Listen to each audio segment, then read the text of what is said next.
In a few words, framing your podcast. My name is Haley Newton, and I'll be today's moderator for the session.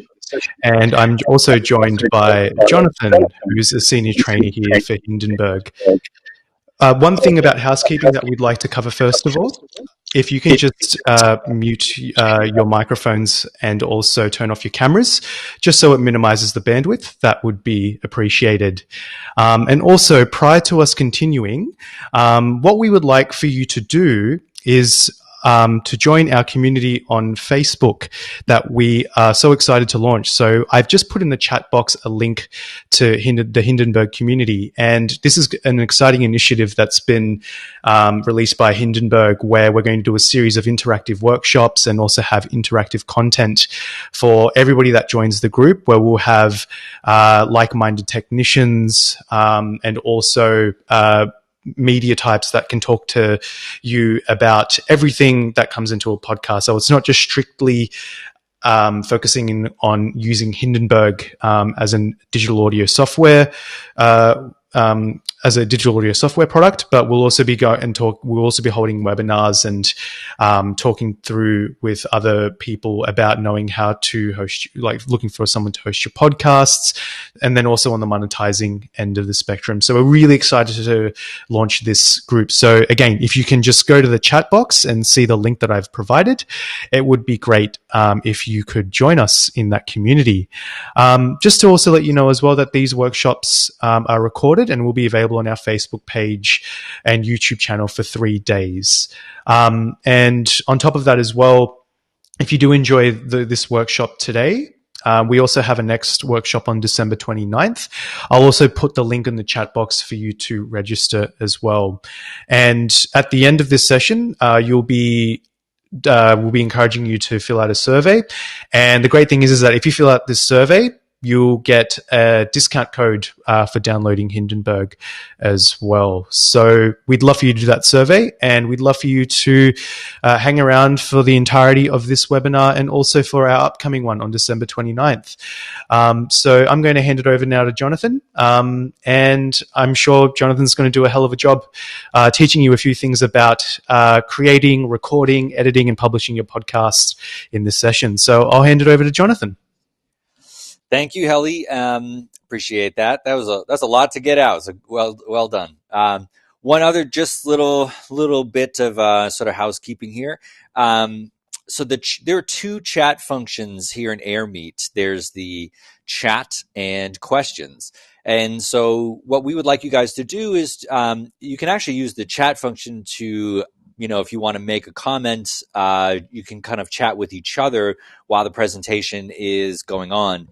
And in the questions icon there, that's where you can put a question that we can answer periodically.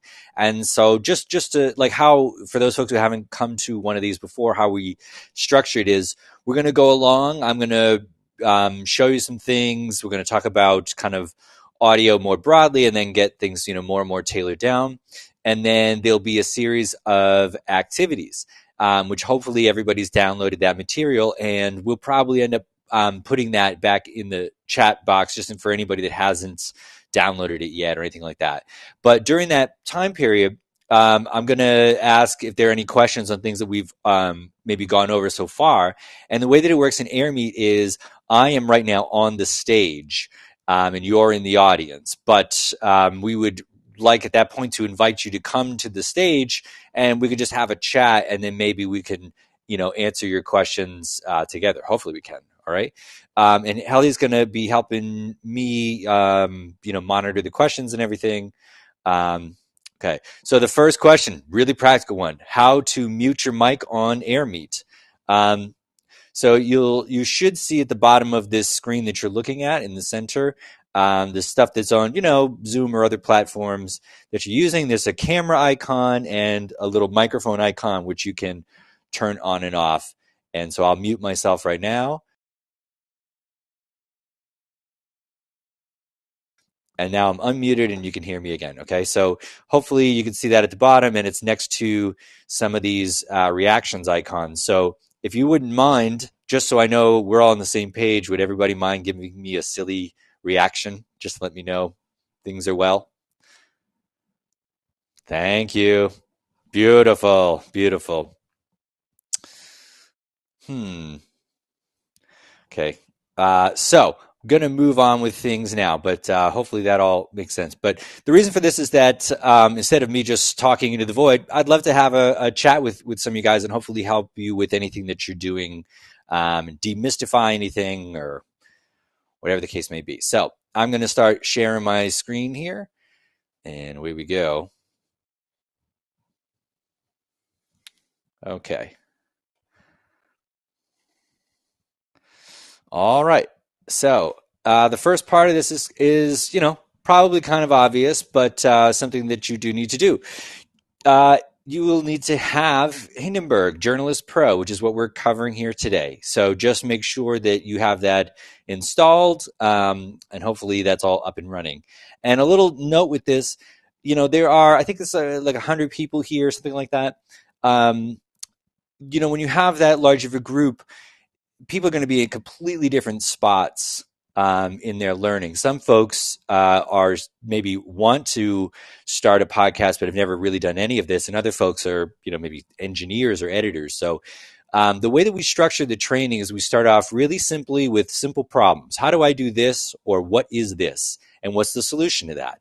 And we start there and we kind of build and build and build. So if we're going over things that you're already aware of, please be patient. And if we end up doing things that maybe it's a little over your head, feel free to ask a question. Hopefully we can make it accessible. But there's no way to get tailored to everybody. So we're going to do the best we can. All right. So your virtual classroom, most folks are used to this at this point. Obviously, in a perfect world, we'd all be in the same place, but it's not a perfect world. So we're trying to do it this way, which is why we're going to periodically break in here and ask you guys questions, and we want to get you to participate as much as we can directly with us, and then of course doing the activities. Okay, so in a few words, framing your podcast. So we're going to start here as simply and as basic as it gets. It's just like, what is a podcast? How do we use this, to make the kind of show that you want?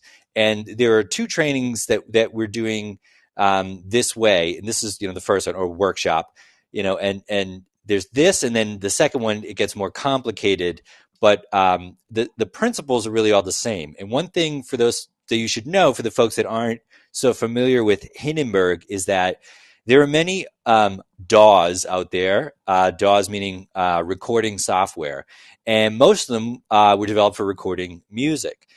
So they can become very complicated because music can be, very complicated.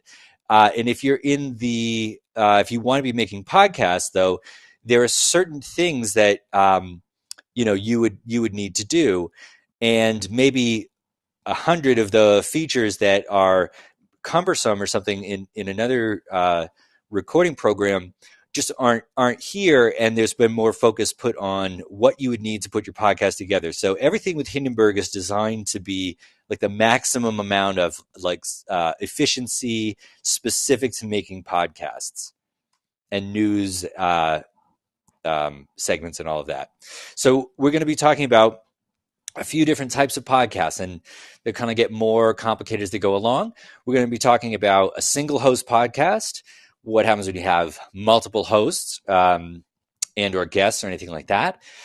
Doing phone interviews, which I'm sure many folks are interested in these days. And phone interviews really means remote interviews. We'll get into some ideas of editing and publishing, at the end. So the idea is you'll start off, we're going to start off as basic as you get, but at the end of this, you should have an idea of how you would record yourself, how you would record maybe even remotely or with other people. You can do some editing and publish it. Okay. So here is a podcast with a single host. Hello, everyone. Welcome to The Biggest Ideas in the Universe. I'm your host, Sean Carroll. Today's big idea, I'm pretty sure, is going to be one of your favorites. It's definitely one of my favorites. The idea is gravity, by which we mean, of course, general relativity, Einstein's theory of gravity. Okay, so hopefully this is self-evident. your podcast can be you speaking into a microphone, and that could be all that it is if you're really compelling. Okay, so before we record, there's some things that we need to talk about. Even though this is the most basic type of podcast that you could do, you still need to consider a few things. And the first being microphones and location. So let's look at the location one first for a second. This is kind of obvious, but maybe you aren't thinking about it this way. You need to record in a place where any background there is not a lot of background noise. Okay, so a place where you're eliminating any extraneous sound that you don't want to be hearing. Audio is the medium we're working in. So anything that can be picked up by a microphone is what the product is. So if that's you talking into the microphone, that's you talking. If that's your dog barking behind you, it's you and your dog. That's what you're putting out there, okay? And you could deal with things to try to eliminate this later on, but by far the best post-production is good, sensible pre-production, meaning just don't have unnecessary things in there that you don't want in the first place. Try to control those things as much as possible. So that one's pretty easy to understand in a way. And obviously we could get very deep with things like soundproofing rooms and things like that, but the majority of what you are going to need to do is just make a sensible decision about how you're doing the recording. Okay. The other one, microphones, can be a little scary for some folks. Okay. So we're going to talk about microphones, and we're going to look at it as sort of two families. Now, there are thousands of microphones. I don't know, hundreds or thousands, different types of microphones. And so if you're not well versed in audio, this can be kind of overwhelming. But if you think about it, in these kind of two ways, sort of two camps, dynamic microphones and condenser microphones. And if you probably have come across or heard those terms before, and there's probably another thing to think about with this, which is that though that refers to the how the microphone itself is constructed, which we'll show you in just a second. But what it means in practical application is a dynamic microphone is more dynamic when you get up close to it, meaning it gets louder. And it's a bit better with being focused on one audio source. So if I'm speaking into a microphone, it might make sense to have a dynamic microphone because I only want to capture my voice. But if I were, say, recording somebody playing a cello, maybe I would want a condenser microphone because a condenser microphone captures more of the sound of the room that you're in. Okay, and there are different reasons you'd want different things, which is why there are these sort of two families of microphones. All right, so this is just a little diagram of how they are constructed. A microphone is ultimately a magnet that's picking up sound waves.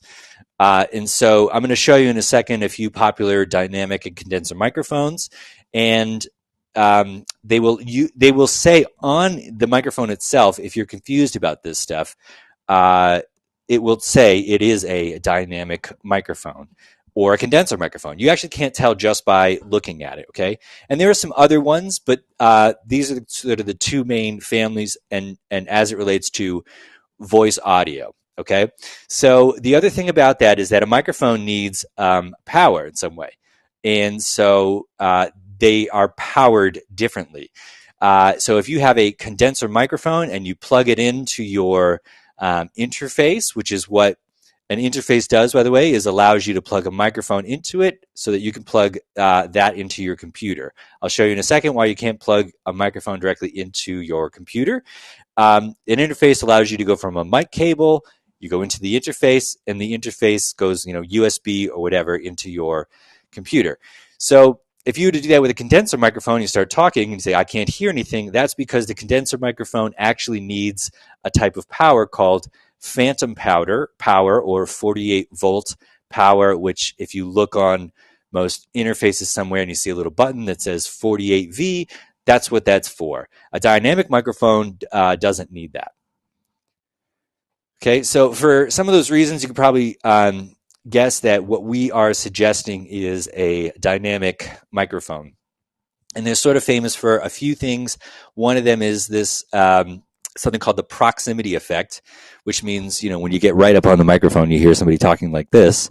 And so what you think of as the traditional kind of radio voice has to do with that. So it has like a heightened sense of dynamics, meaning if you want to back off of it gets a little quieter, you get right up on it, it gets more sort of intimate. Okay, so that's what we're suggesting there, and I'm going to show you some things with that in just a second so you can see them in real life. Okay, so this other one, location, in a perfect world we'd all go to recording studios and that kind of thing, but it's an imperfect world. You probably noticed that. So you're going to want to find a quiet place, and if you're stuck in your home, as most of us are, a closet or a bedroom. And a little detail with this is consistency. If you're going to be doing multiple parts to your podcast, and hopefully you don't just record one time, you want to find a space that you can go to consistently for a number of reasons. One is that also, in addition to you just yammering on like I'm yammering on, you are hearing the sound of your space as well. All right. So how to do it? We're going to talk about selecting a microphone, arming a track, doing a little bit of a record, a punch-in, splitting audio, and deleting audio. It seems like a lot of things, but it's all pretty easy stuff. So we're going to get to learning Hindenburg in just 1 second, but I wanted to show something to you first here in the real world. Okay, so this is a dynamic microphone. This one's really popular. Okay, and this would plug into, what you plug into these microphones are, a microphone cable that looks like this. It's called an XLR cable for folks who don't know, and this plugs into some type of interface which would plug into your computer, because obviously that can't go into your computer. This is a dynamic microphone. It's also just a really common one. This is a condenser microphone. You can't really tell by looking at them, okay? But on the labels and such, they'll tell you, and when you're buying them and such, it'll let you know. The other thing is, this is something called a cardioid condenser. And so what that is referring to, again, there are all different types of microphones, and I'm just saying this to sort of demystify things. That refers to how it picks up the sound. Okay, the sound is coming from somewhere. So there are microphones that are bipolar, meaning there's another end and it picks up sound in both places. There are omnidirectional, which means it picks up sound in like a circle, and a cardioid looks like a heart. That's all that means, the pickup pattern. Okay, so that's what a cardioid is referring to if you ever see that in reference to a microphone. All right. So here we are in Hindenburg. So here is...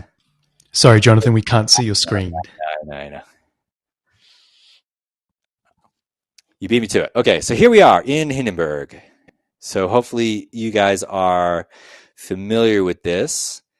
And so let's just talk about a few things here. So this is how it opens up. Here are these different tracks, and you can see that when I click around on the different tracks, the track name is being highlighted, so I know which one I'm on. Okay, so the first thing that we're going to do is select a microphone. But let's talk about some of this first, what you're looking at here.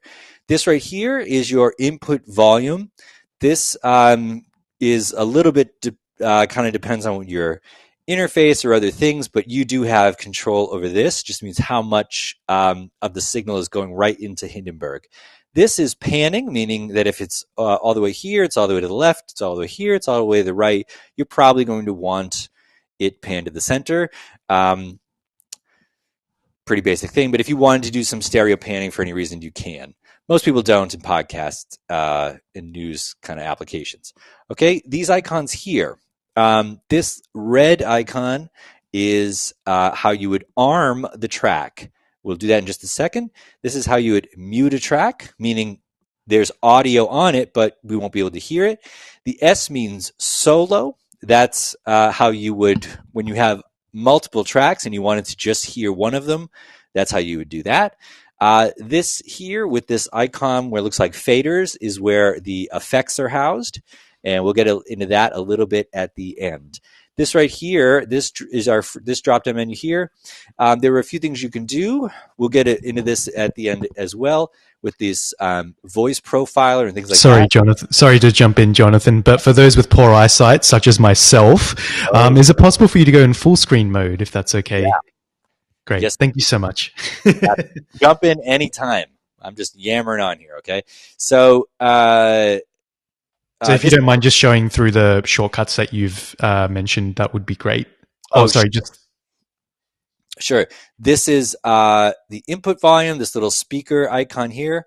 This little icon underneath it is where you would pan it, but mostly you're just going to leave these alone. This ARM track we'll get to in just 1 second. This is how you make the track ready to record audio. This right here, this M, I'll just click it on and off. This is how you would mute the track if you wanted to not hear that audio for a second.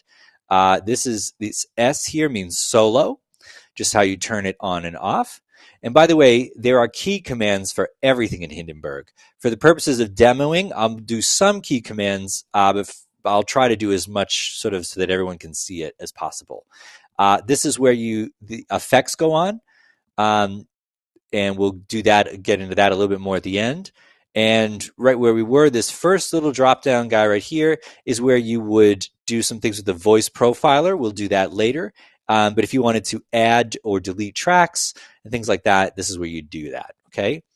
Underneath that is where you would select a microphone.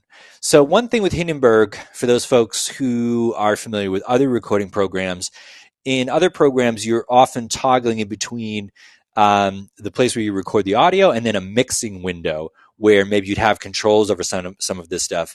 And again, for the way Hindenburg is set up, it's like all in one place, all accessible for what you need to do. So there isn't a secondary window like that.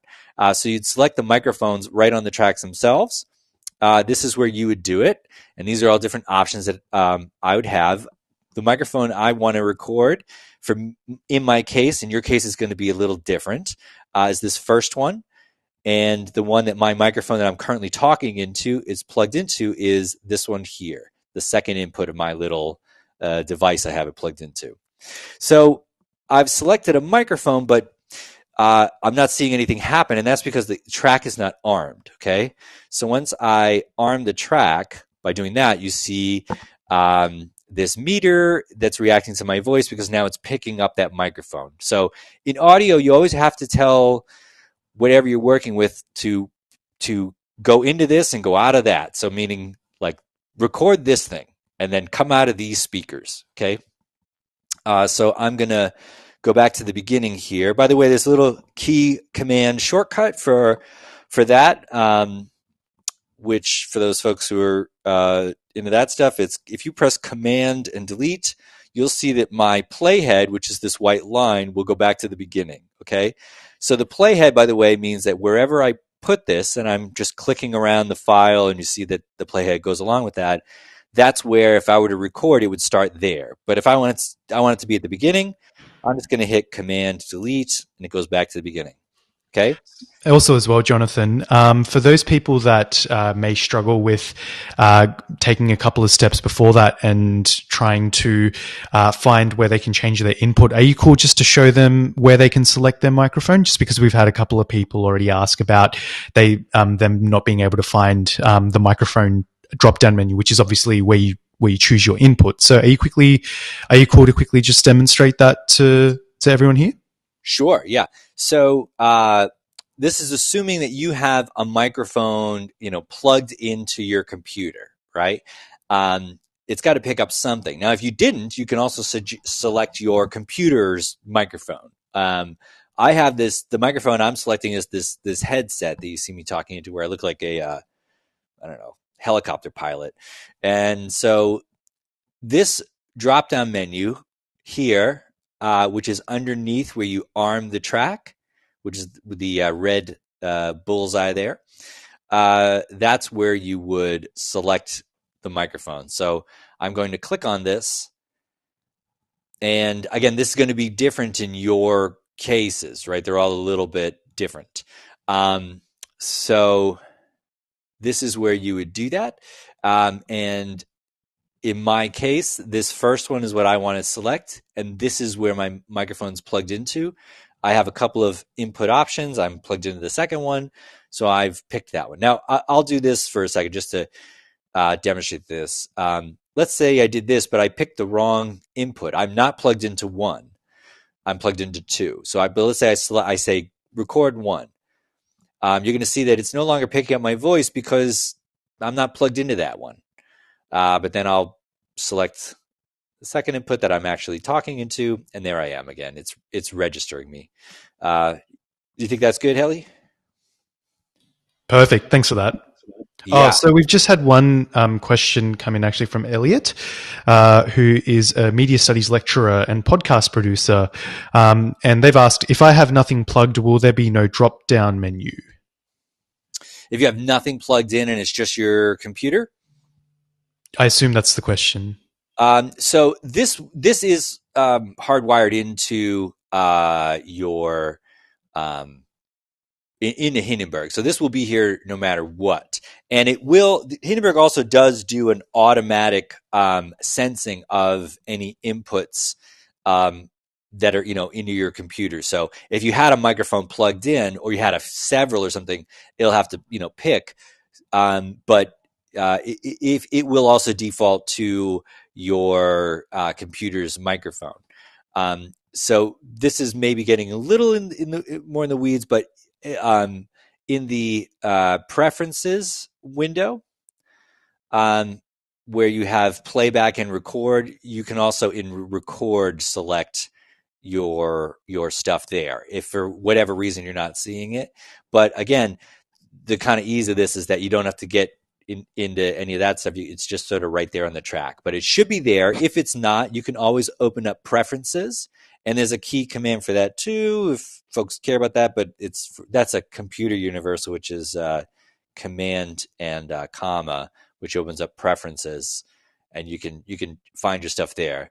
But the idea is that it's supposed to be easy to find right here. So hopefully it is in your case. Okay, so when do you think that's good, Haley? Yeah, that's fine. Thanks for that. Okay, sure. Good questions. So once we've selected a microphone, and it's pretty obvious, you need to do that, right? Because if you want to make a podcast, you've got to record something. So here we are. We've got our microphone selected. Hope we've demystified that. At the bottom of the screen here, there are some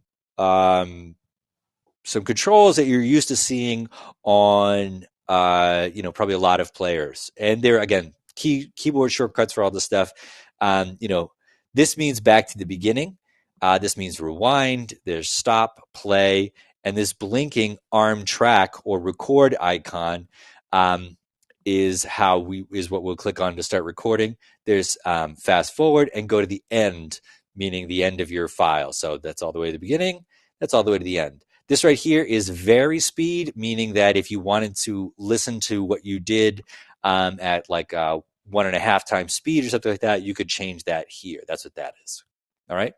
So I'm going to click the record icon, and you'll see that this is now picking up my audio, this top track here, and that it's in the color red. The idea with red is it's sort of the on-air color. Okay, it's just to let you know you're being recorded right now. Okay, and for those folks who are not used to seeing this, what the waveform looks a little different compared to some other recording programs. What you're seeing is the waveform that you might see in other, you're just looking at the top half of it here. So this is the 0 point, and this is everything above it.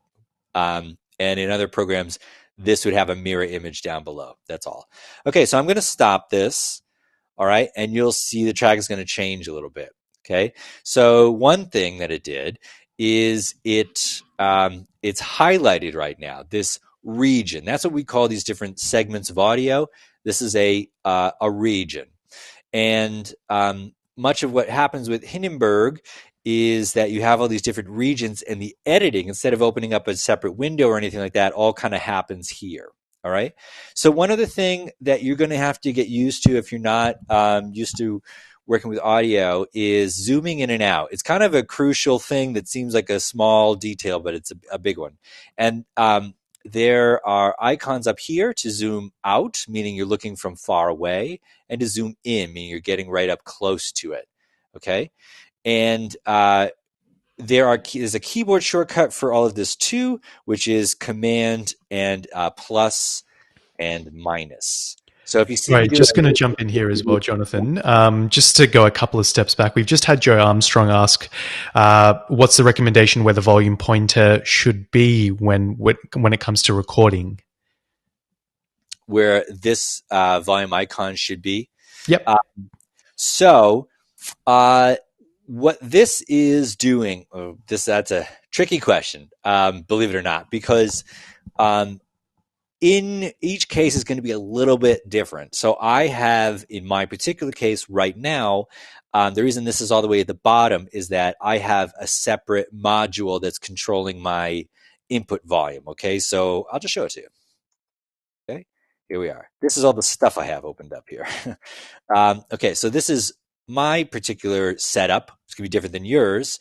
And so if I were to change this knob, my input would be lower or higher and whatever. So Hindenburg has decided to take basically a back seat to that. Now, if you were directly in Hindenburg and you're just using like your computer microphone or a USB microphone plugged directly into this, this is where you can control how much input is there. Okay, and there's another factor with this, which is that it's going to come defaulted this way, but Hindenburg has something called auto leveling. Are you? Sorry, Jonathan, you seem to sound very faint now. Is there the possibility of just turning the gain up on your mic? Sorry. Sure.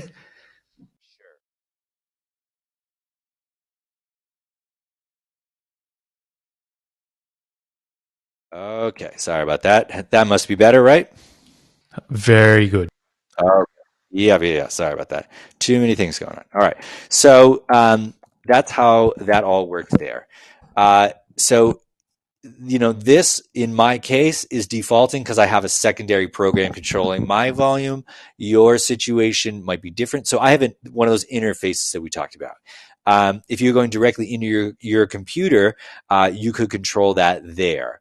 The auto leveling thing I was talking about is that there's a feature, again, everything in Hindenburg is designed to be set it and forget it. So it comes with this thing kind of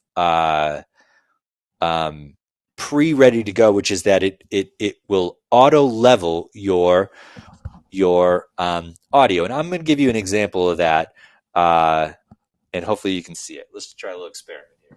So I'm going to do another recording, okay? And we're going to get to doing a pickup anyway. So hopefully I'll demonstrate the auto leveling as well. So let's say, for instance, that I had recorded this and we're doing a podcast again with just one person having a chat, right? That's all it is. Or not having a chat, just talking about stuff. So they're going on and they're talking, and let's say you got to the end here and you messed up and you wanted to re-record starting at this sentencing and go forward. Well, you would need to do a few things. First is you need to know where you are and what you're hearing, okay? So by clicking around in this region, I do it at the bottom or the top. If you do it in the middle, you'll select the region. And if you do that, it's okay. You just click out of it. And you'll see that eventually there'll be a lot of different regions all together, okay?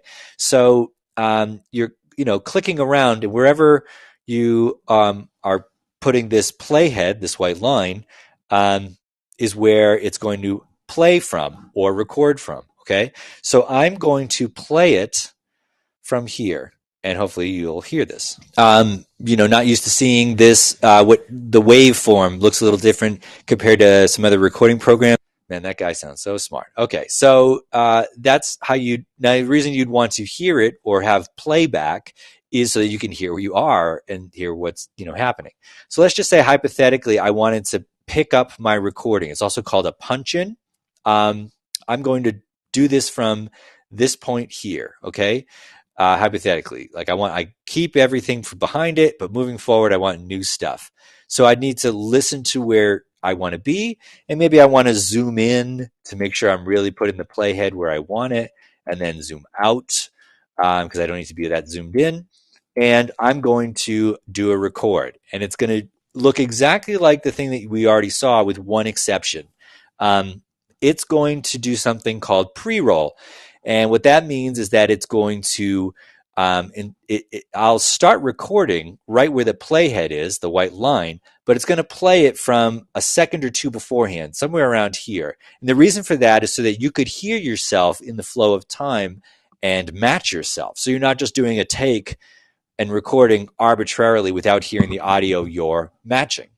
So the pre-roll is set up to go. You don't have to do anything to that, but you can alter it or turn it off. And I'm happy to show you that in a second, but maybe one thing at a time. So let's say I wanted to do a punch-in, also known as a pickup, right here. I'm going to find my spot, and I would do the same thing. I'd come down here and hit this record button. But since we don't have to come down here to do that, I'm just already going to get into keyboard shortcuts. If you hit Command R, it'll, oops, sorry about that, not recording. If you hit Command R, it'll record right where the playhead is. That's all. Okay, so I'm going to stop this. Okay, so you heard that little bit of pre-roll, which was me speaking before, and now you're seeing me speak again. Okay, so I'm going to stop that. Beautiful. So hopefully you folks all saw that it did this thing where it's sort of auto-adjusted, right? That's the auto leveling feature on. What it said was like what I had recorded before was in a sort of acceptable volume, but this was a little bit too quiet. So in order for this to match this, and by the way, all I'm doing is clicking on the different regions. Now we have two regions. It auto leveled it, meaning it brought this up so that these are similar in volume now. Okay, so I'm going to stop this. Okay, so you heard that little bit of pre-roll. So that's the idea there. Okay, and again, you can adjust, you could turn that on or off. I would think, and the way that I think most people use Hindenburg is that it is very sensible to just leave that on and make your life a lot easier with taking in the volume. Now, if your volume is really, really low, there's a threshold where it can't sense it, it can't pick it up. So if you have this on, but you've noticed that like it doesn't register, it just means you're probably too low, and you just need to turn up your input volume there. Okay, so here we've got this region and this region. We've got two regions, right?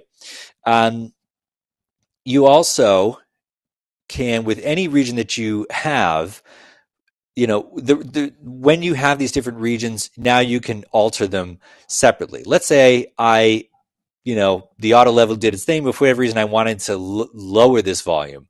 You can actually do, but I only wanted to lower this bit of audio, and I wanted to leave this one alone. You can do that by grabbing the top here, and you'd be lowering the volume like that. Okay, so you do it on the regions themselves as opposed to track faders. And another just general kind of computer thing for the folks that aren't used to this, in audio, you're mousing your mouse.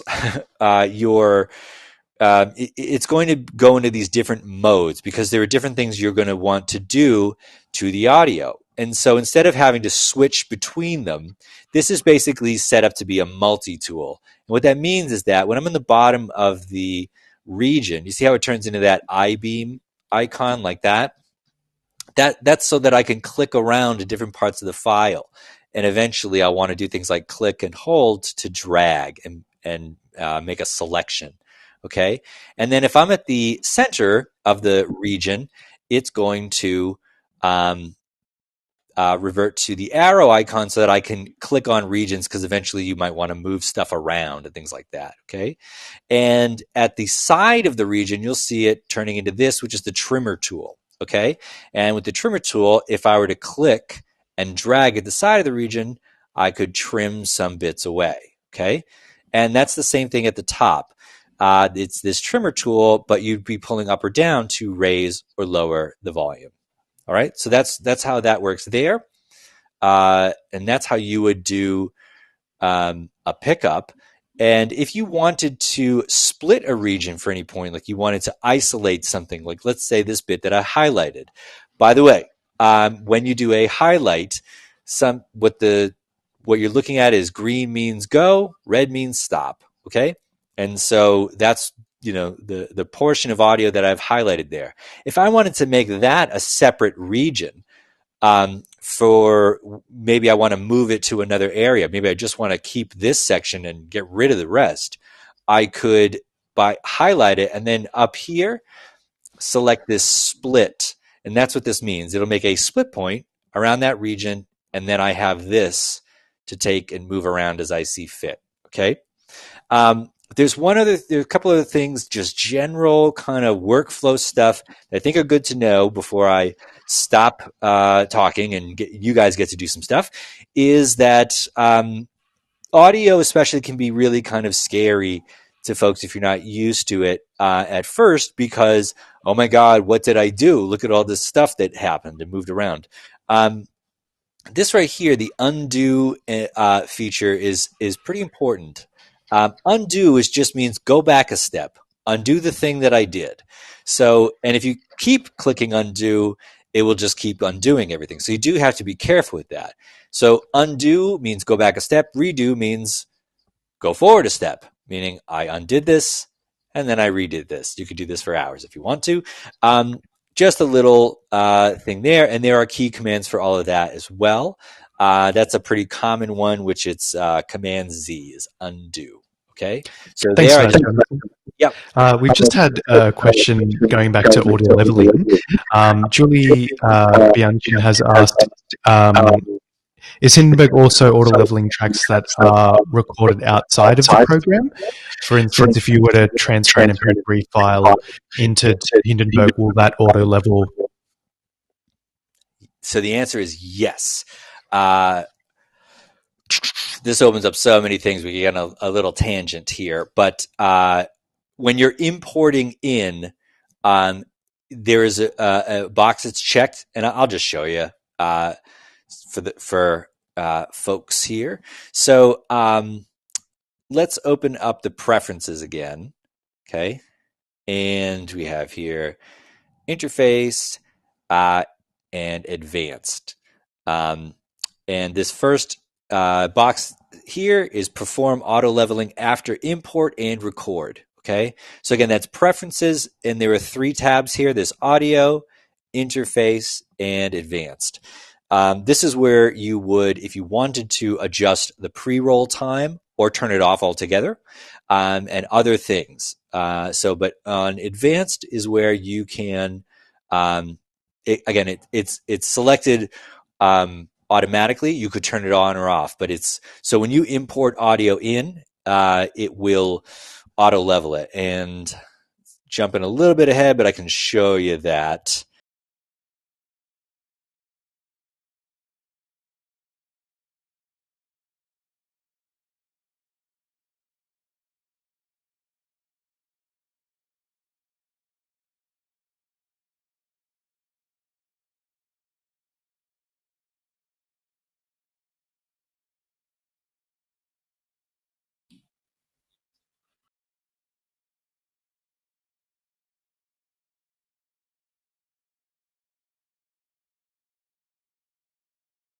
Cool, thanks, Jonathan.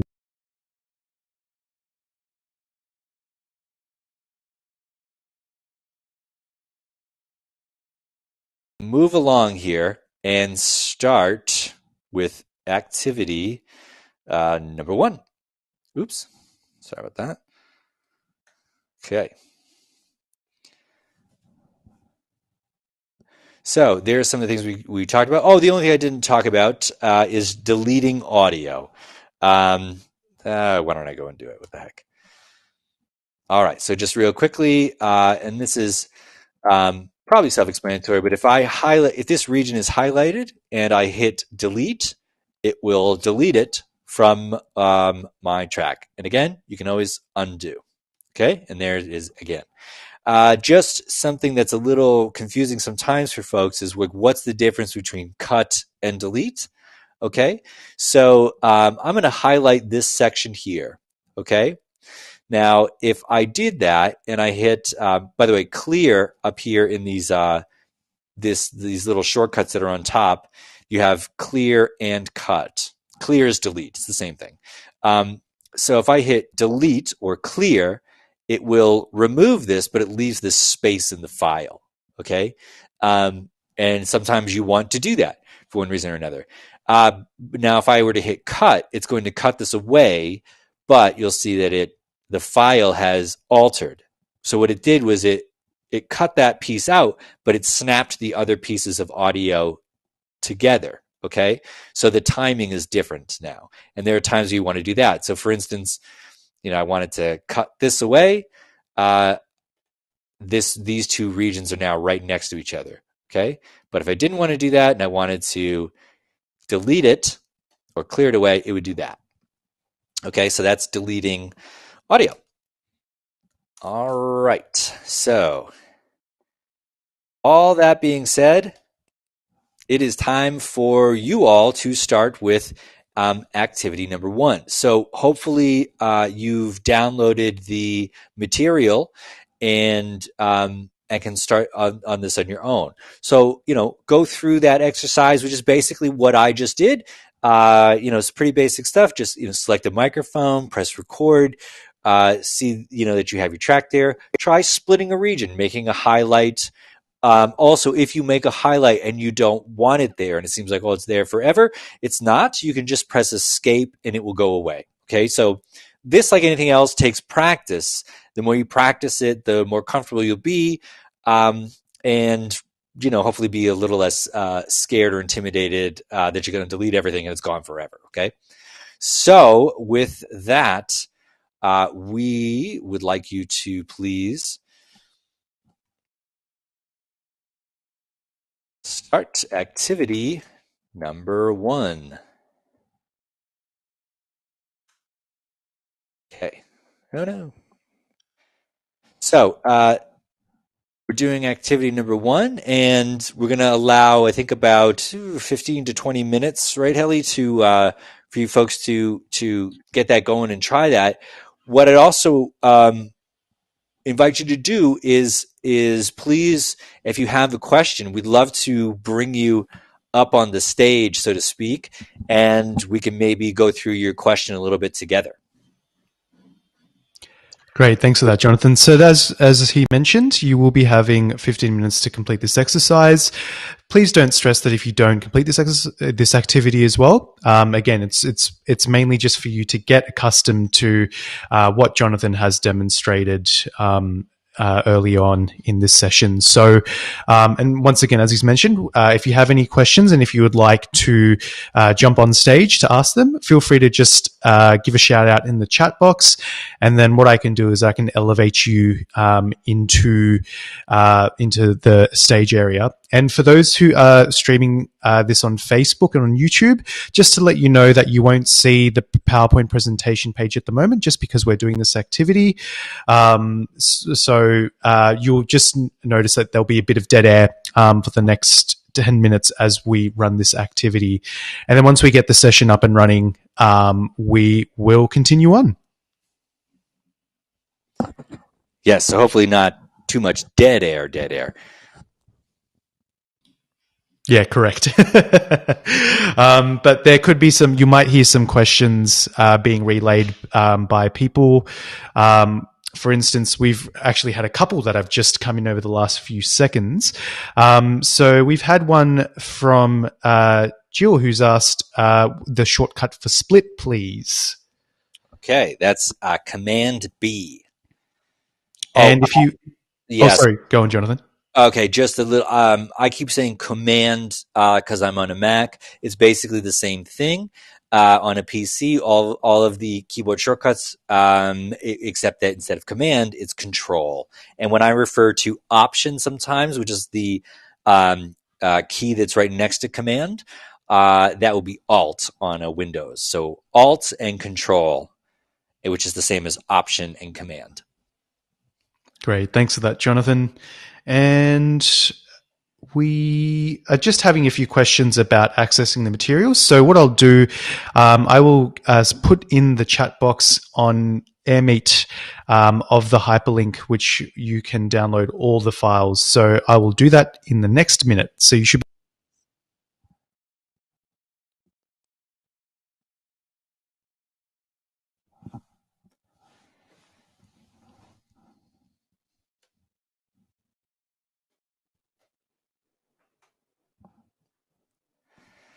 Okay. Do we have any takers on folks that want to come to the stage and maybe ask a question? Or if we're in the kind of beginning stages of, the how do you make a podcast? What am I looking at kind of stuff? And we'll get more and more involved with things. If maybe you're more on the beginner side of things and haven't just aren't so familiar with Hindenburg, this could be a good time to ask a question or just have a chat, just give your experiences with using it.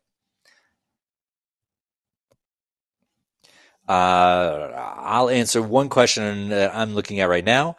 What is loudness and negative 16 LUFS?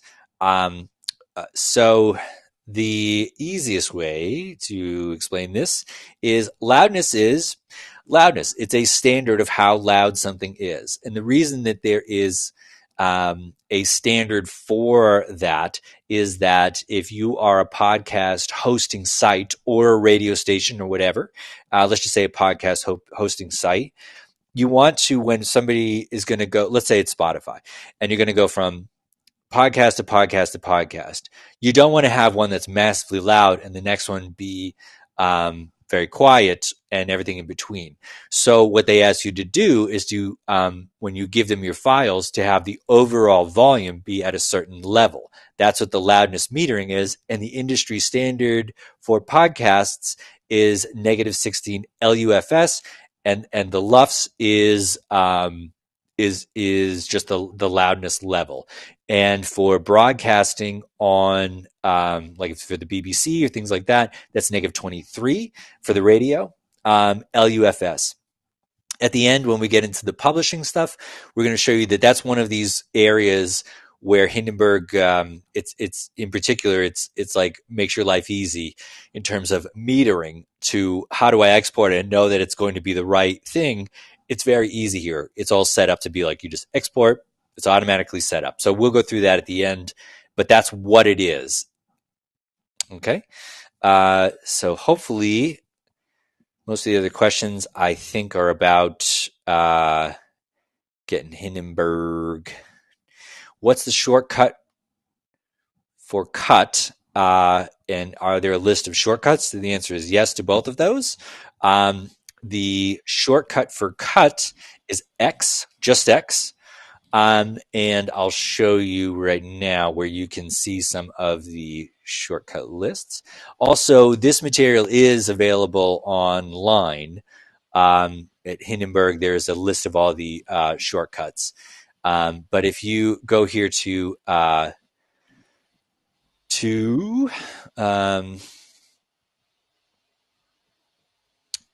what am I thinking of? Helly, why my mind just went blank. The shortcut list.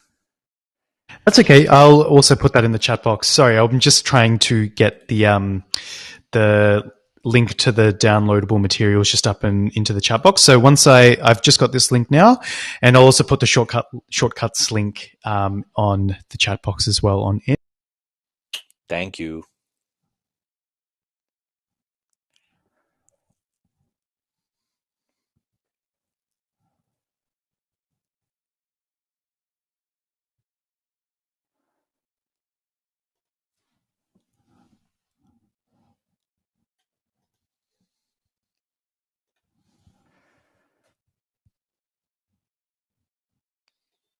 So I'm going to step away for just a quick second, and I'll be right back. And hopefully we can continue on, and hopefully folks aren't having too much trouble with any of this stuff.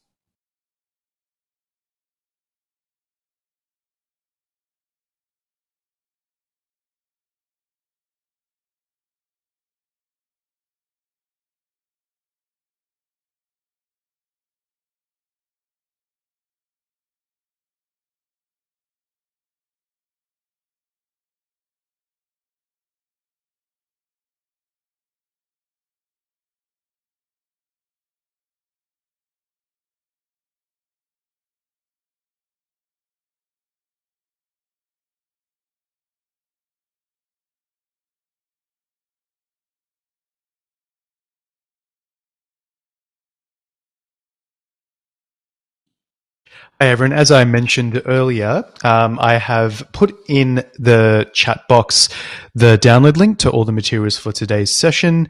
And along with that as well, I've put in the shortcuts for all the PC and Mac users out there using Hindenburg. So both the Windows and the Mac shortcuts are comprehensive. So if you're finding any issues with trying to toggle or trying to find which shortcut to use. If you're using a Mac, if you just hit Command F, or if you're using a PC, just hit Control F on your browser, and you can just type in the type of shortcut that you would like to search for, whether it's merge or the splitting tool, if you just want to type in split. What you can do is that you can just toggle each shortcut from there. And then also as well, alternatively, there's the shortcut search box in that part of the Hindenburg website for you to search through as well. But yeah, in case if you do have any problems with accessing that shortcut search bar in the Hindenburg website, just hit Control or Command F on your browser, and then you can search for the shortcut and its function from there. So we'll leave you with about another minute to 2 minutes to complete this exercise, and then we'll continue on with this session as well. So we're really hoping that you're enjoying this activity, and then Jonathan will be able to continue on with the rest of the session. One thing I should say about the shortcuts is that we're actually in the process of doing a couple things right now. One of them is we're updating the website, the YouTube channel, and one part of the website that is getting updated is that we're making little videos for every, which is because there's a lot, every key command will have this short, 10 to 30 second, depending on what it is, video that just shows you what it is and gives you the key command for Mac and Windows. So just another reference that we think would be kind of a bit better, than just than just having like a list. Cool. Thanks for that, Jonathan. And we are having a lot of folks that are having issues with accessing the audio in that folder. So we do apologize for that. We'll relay that to our support team just so we can remedy that as soon as possible. So once again, we do apologize for that. But no need to fear if you can't access it.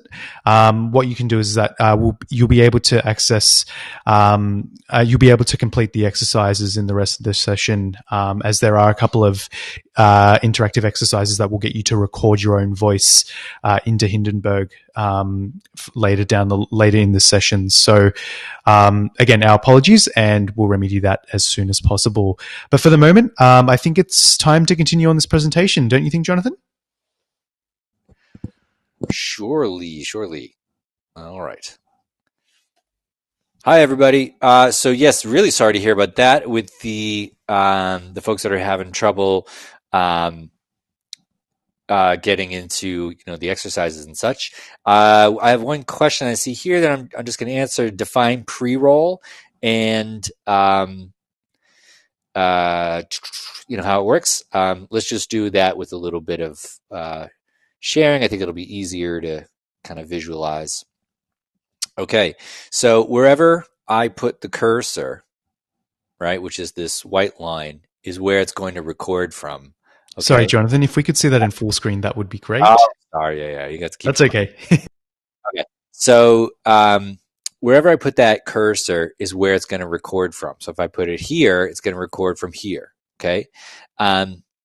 And all pre-roll is it means that it's going to play a couple of seconds before the cursor gets there to give you some context. Now, it's still going to record wherever you put that cursor. It just means that it'll play a couple of seconds beforehand. So there I've put the cursor, and if I go to record, you're just looking at the top half of it here. So hopefully what you saw there was that it had played that little bit of pre-roll, and now it's recording me talking right now. So if I were to stop this, same thing. This is where I put the cursor. That's why it recorded, but the pre-roll just means it plays a couple seconds before. And you can alter that if you wanted to. You do that in preferences. If you would like, you open up preferences.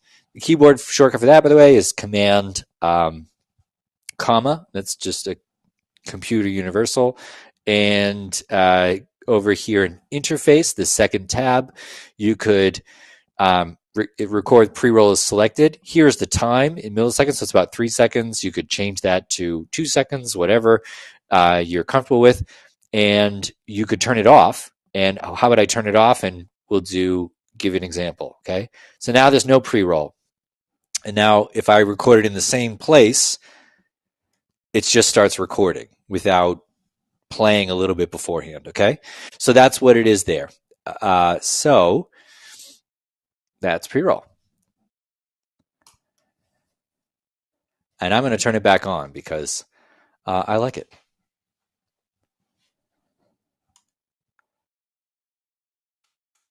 Okay. So are we ready to move on with the presentation? Indeed we are. Let's get cracking, Jonathan. Here we go. So a roundtable recording, okay? What we mean by this is this. So that's the proposed marketing plan for next year. I want to give everyone a chance to chime in with feedback before we move on to next steps. Amy, you want to kick things off? Sure, Tom. First of all, thanks for sharing this with us. I know how much work has gone into this deck, and I found it incredibly helpful. Very helpful. It's such a great deck. The diagram toward the end really crystallized the breadth of our strategic opportunities. Oh, yeah, for me too. Agreed. Excellent. That's great to hear, everyone. I've made terrible career decisions. Okay. So more than one person having a chat. That is what we're talking about here. Okay. So one thing with this is imagining a fantastical world where people can actually be in the same place. But since I think that world may actually exist again, one thing to keep in mind is, so if you're recording a roundtable discussion, meaning that I'm in a room with 2 or 3 other people and we are live recording each other talking, each one of us will have a microphone that we're speaking into. And that'll be recording our voice. And just to tie that back into the dynamic microphone thing, that's another reason why. And when you see a live concert and there are, say, many microphones on the stage and there's a drummer and all this stuff, they're using dynamic microphones because they want to limit the amount of bleed, meaning all the extraneous sound that's going into that microphone. Okay? So you want to be mindful of other things such as noise from your AC, fridge, a computer, anything like that, because you now have 3 microphones or whatever picking up all of the sound that's there. Okay? So how to do it? We're going to be talking about recording multiple microphones, doing multi-track recording. And then we're going to get into some more fancier stuff here with some more fancier. Yeah. So we're going to get into some fancier stuff here with linking tracks together, doing multi-track editing, and this fun feature in Hindenburg called Magic Levels. Okay. So here we are in Hindenburg, and I'm just going to open up a file here. By the way, we might as well mention this.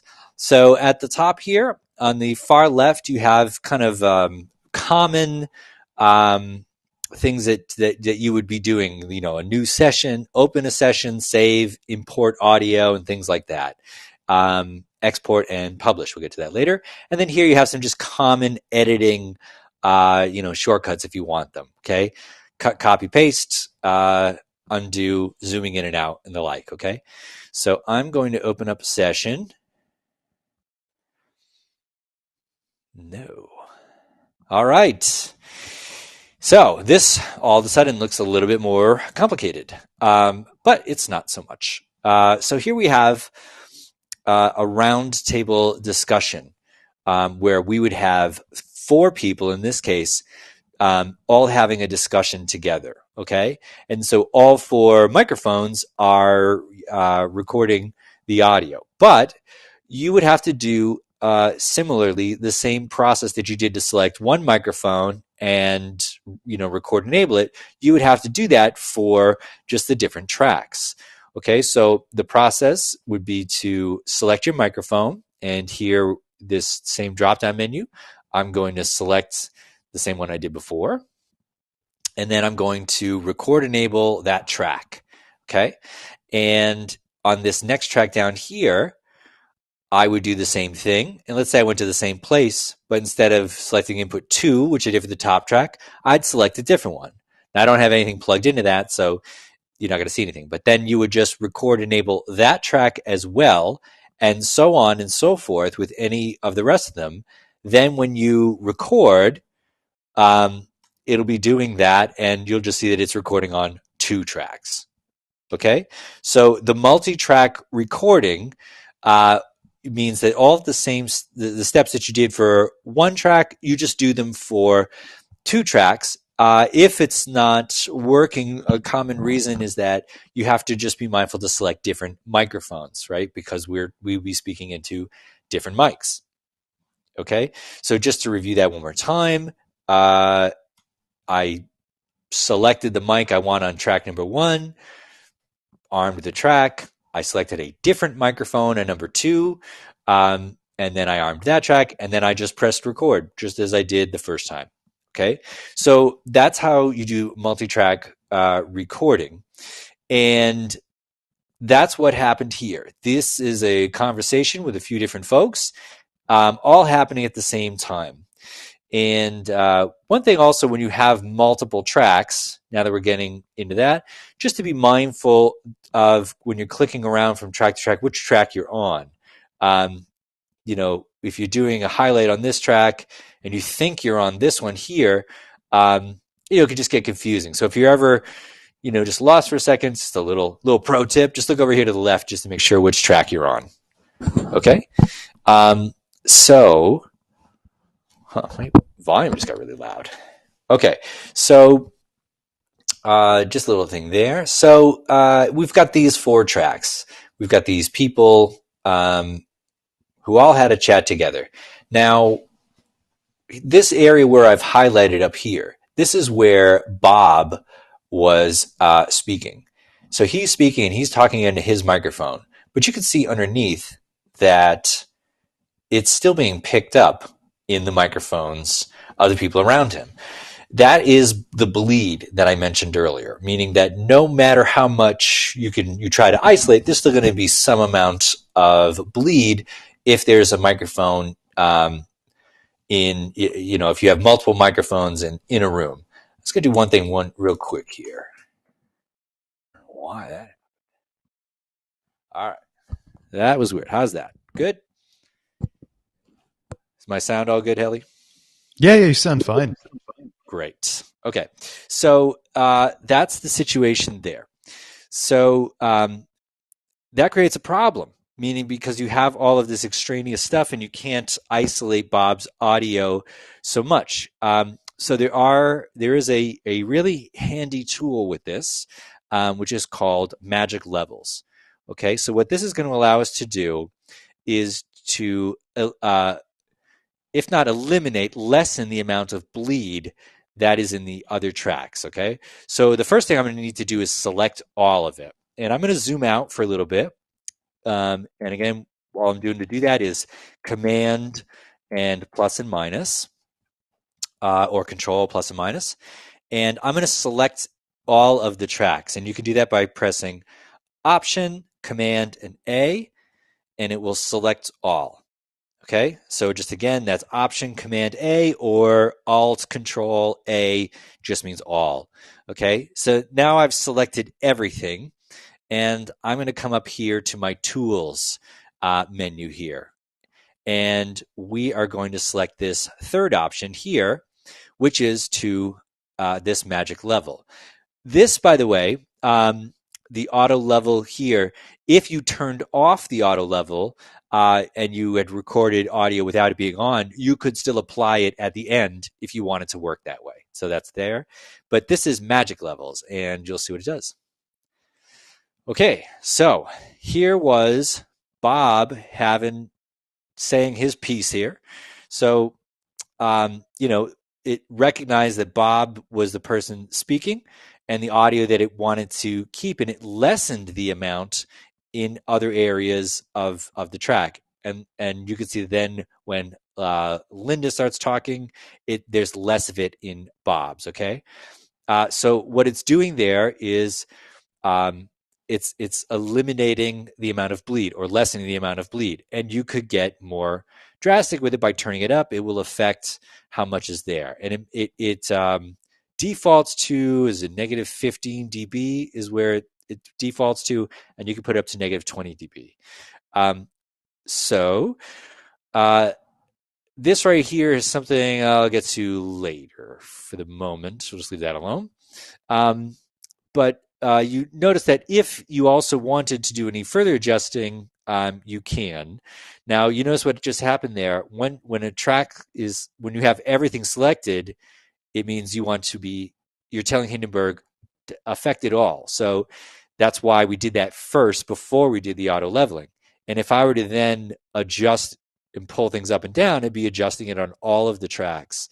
That's why you'd have to click and highlight an individual region again if you wanted to, move it around or adjust the volume. Okay. So just to go back a couple of steps here, here's what we had, right? This is before we did that. All right. Here's what we looked like. We had turned on 2 microphones, or in this case, 4 microphones.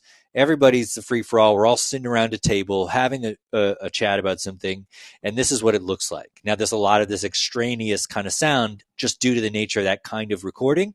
So one tool you can do that with that is auto leveling. So I'm going to select everything by Option Command A, selects it all, and it's a keyboard shortcut for the auto level 2 or the magic level. Magic level. So we select it here.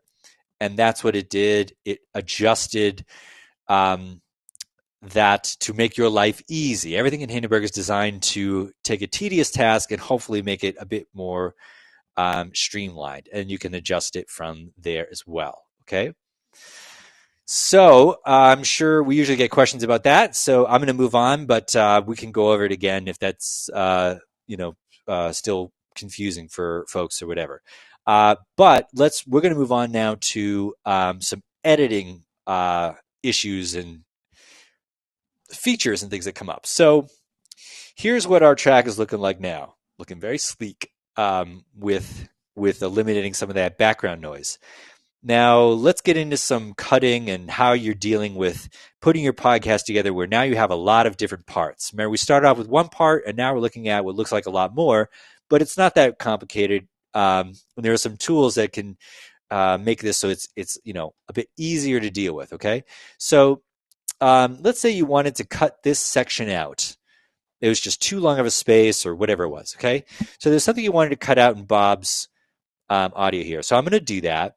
Okay, and by the way, if you look at the end of the file here, they all line up at the end. This ends all at the same time, right? So I'm going to make this cut. Okay. And it cut it out of Bob's, right? Bob's file. I cut something out. Now, sometimes you want to do that. And you just want to affect Bob's file and you don't really care about the rest of this.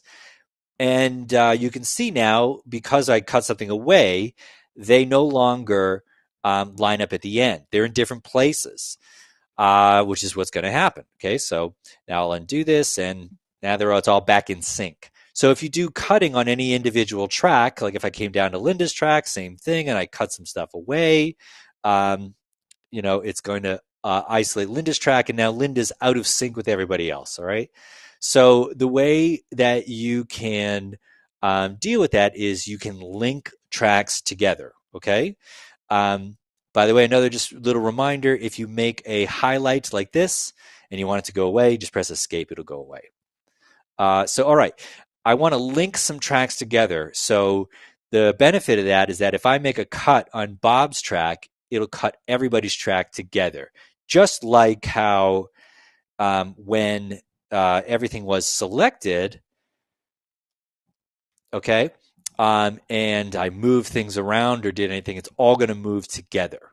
Okay, so similarly, to make any edits where you want to keep the timing the same, this is a way that you can do that. Okay, you can select.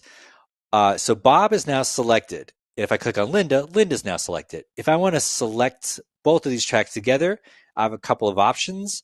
I can hit Shift and hold the Shift button down, and I click on Linda, and I can click on Mark and Sarah, and I'm clicking on them on and off individually. Or I'm sorry, it'll just kind of select them all. If I hit Control, I can select them individually. Okay, so just to review there, because that can get confusing. If you hit the Shift icon and select different Shift button, and select different tracks, it will. Let me explain this way. Here we're on the Bob track, and Bob is selected. If I hold down Shift and I click on the Sarah track, it'll select both of the tracks in the middle. Okay. If I were to do that same thing, and I can't show this to you because it's on my keyboard, but so Bob is selected, and now I go down to Sarah and I hit Command. Bob and Sarah are now selected. Okay. For our purposes, we want to select them all, but you have the option of doing however you want to do that. Okay.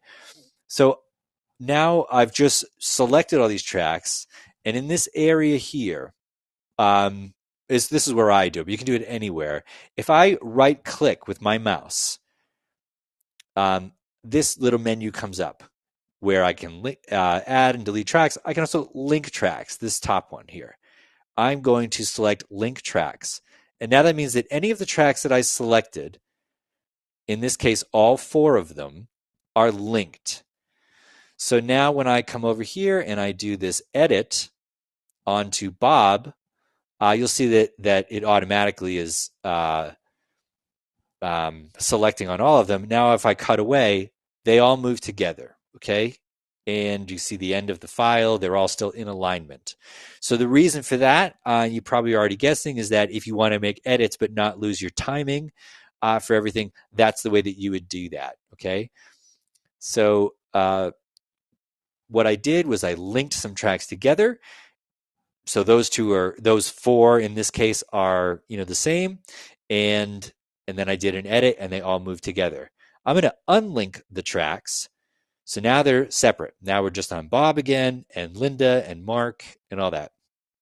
Now, just to give that other example, instead of, let's say for whatever reason, I want Bob and Sarah to be linked. So Bob is selected. I'm hitting Command and selecting Sarah. And then I'll do the same thing, right click, link tracks. And now when I do a cut, you'll see that Bob and Sarah's track are linked together, but the other 2 are left alone. Okay? If you wanted to do that for whatever reason. But probably in this case, what you're going to want to do is to select some tracks, probably all of them, and make cuts, again, with the idea being, I want to edit things and just have it be easy. And that's an easy way to keep the timing that was naturally captured there. You could just edit out like some big click or whatever it is that you wanted to. Okay. One little just user tip, when you're doing that and the tracks are linked, it's all good. You just want to get used to unlinking the tracks, because then when they're linked and maybe then you want to go back to affecting one little area, it'll affect them all. So you do have to let it know what you want to do in that case. Okay. So I know there's, there were some things there. I would imagine that there'll be some questions, but what we would like to do now is turn this over to you. So multiple microphones, recording, linking tracks, how to do multi-track editing, which we just talked about there, and magic levels. And that will bring us to activity number 2. And I would definitely invite any folks who have questions about what we just talked about, or maybe some other things, to volunteer to come on up to the stage, and hopefully we'll get you going there, and we could demonstrate anything that you have a question about. Great. So, as Jonathan mentioned, it is activity 2 that we'll be going through right now. We'll be giving you 10 minutes to complete this. And once again, just to emphasize that you don't need to complete this activity. It's just more to give you a feel that what Jonathan has demonstrated can be done on your own accord. And you could apply this for your own roundtable recordings if this is a podcasting type that you're looking to venture down. So there's 2 options that we can take you. So you can do the exercise, but for those people that have questions, I will relay your questions in the chat box over to Jonathan as well. But we could also use this time to relay questions over to Jonathan. So the people on Facebook, you will notice that there is an idle screen. So you'll just see the activity 2 slide. But in the meantime, if there are people that would like to jump on stage to ask their questions, you're more than welcome to do so. Just raise your hand. In doing so, in the way that you can raise your hand is that there should be a raised hand icon on AirMeet that you should be able to click. But if not, if you can't see that raised hand icon, just add to the live chat that you would like to jump on stage to ask a question, and I'll be able to unmute your mic. And that way you can relay a question over to Jonathan and myself. But in the meantime, we do have a few questions that have came in. Sorry, apologies for my poor English there. But I can relay them over through to you, Jonathan. So the first one is that going back into magic levels, Erica Butler noticed that you had all the audio chopped up, and she was wondering if the cuts needed to be there for magic levels to work. Good question. So let's get in there. We're gonna, the good thing about questions, and I guess the bad thing about questions, is that it opens up some other stuff. So let's maybe start off answering that question with talking about something that's a really cool feature anyway. So it looked like this in the beginning, right? And she's right that this is separated into different segments here. I'm actually going to do something here that's so I'm selecting everything just on Bob's track just for the moment, okay? And it's jumping ahead a little bit, but I think you folks are ready. So I did that, by the way. I clicked on a region, just in an individual region. I clicked on the first one, and then I held Shift. That's how I do it, at least. And then I clicked on the end region and selected it all. There are a few ways to do that, okay? But that's how I did it there. So all this is one track, but it's separated into these different regions. You can merge this, and what merge is it takes all of these different segments and will merge this into one region. Okay, so sorry about that.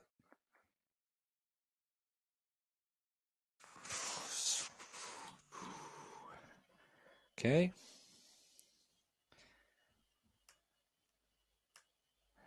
Oh no. Yep, there you go. Sorry about that. So let me just go back a step. All right. So here we have the different segments, different bits of audio. If we select it all, the key command is Shift Command M, and it will do that and turn this into one region. That's called merging. Okay. And that's what that is there. So I'm going to do that for all of the tracks for the moment, just so we can have a look at your question. So if instead of all the different segments, if it looked like this and it was 4 segments of audio instead of all those different separate regions, it looked like that, would the auto leveling work? So let's just do a little experiment there. They're all selected now, and then we come over here. So I'm sorry, magic levels is what I mean. And we put on magic levels, and it can't do it when they're already merged because, let me go back a step. You wouldn't have merged your regions. I know what you're asking. You're asking if it's just one segment and instead of split up into all these. The answer is yes, it can. But it wouldn't do it the way that I had just wanted to do it, because one of the features of the magic levels, here's how it was when I first showed it. Okay. What you can do is to select this icon here, merge on close.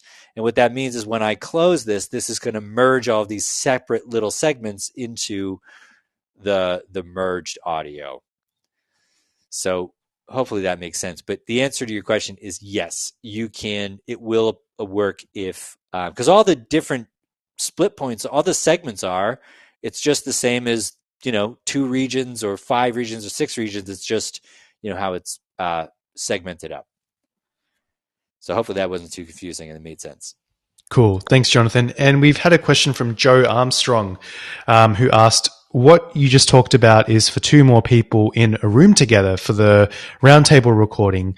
But is there the possibility where you can talk about recording people not in the same room? So for instance, like with remote interviews, and how can that be done?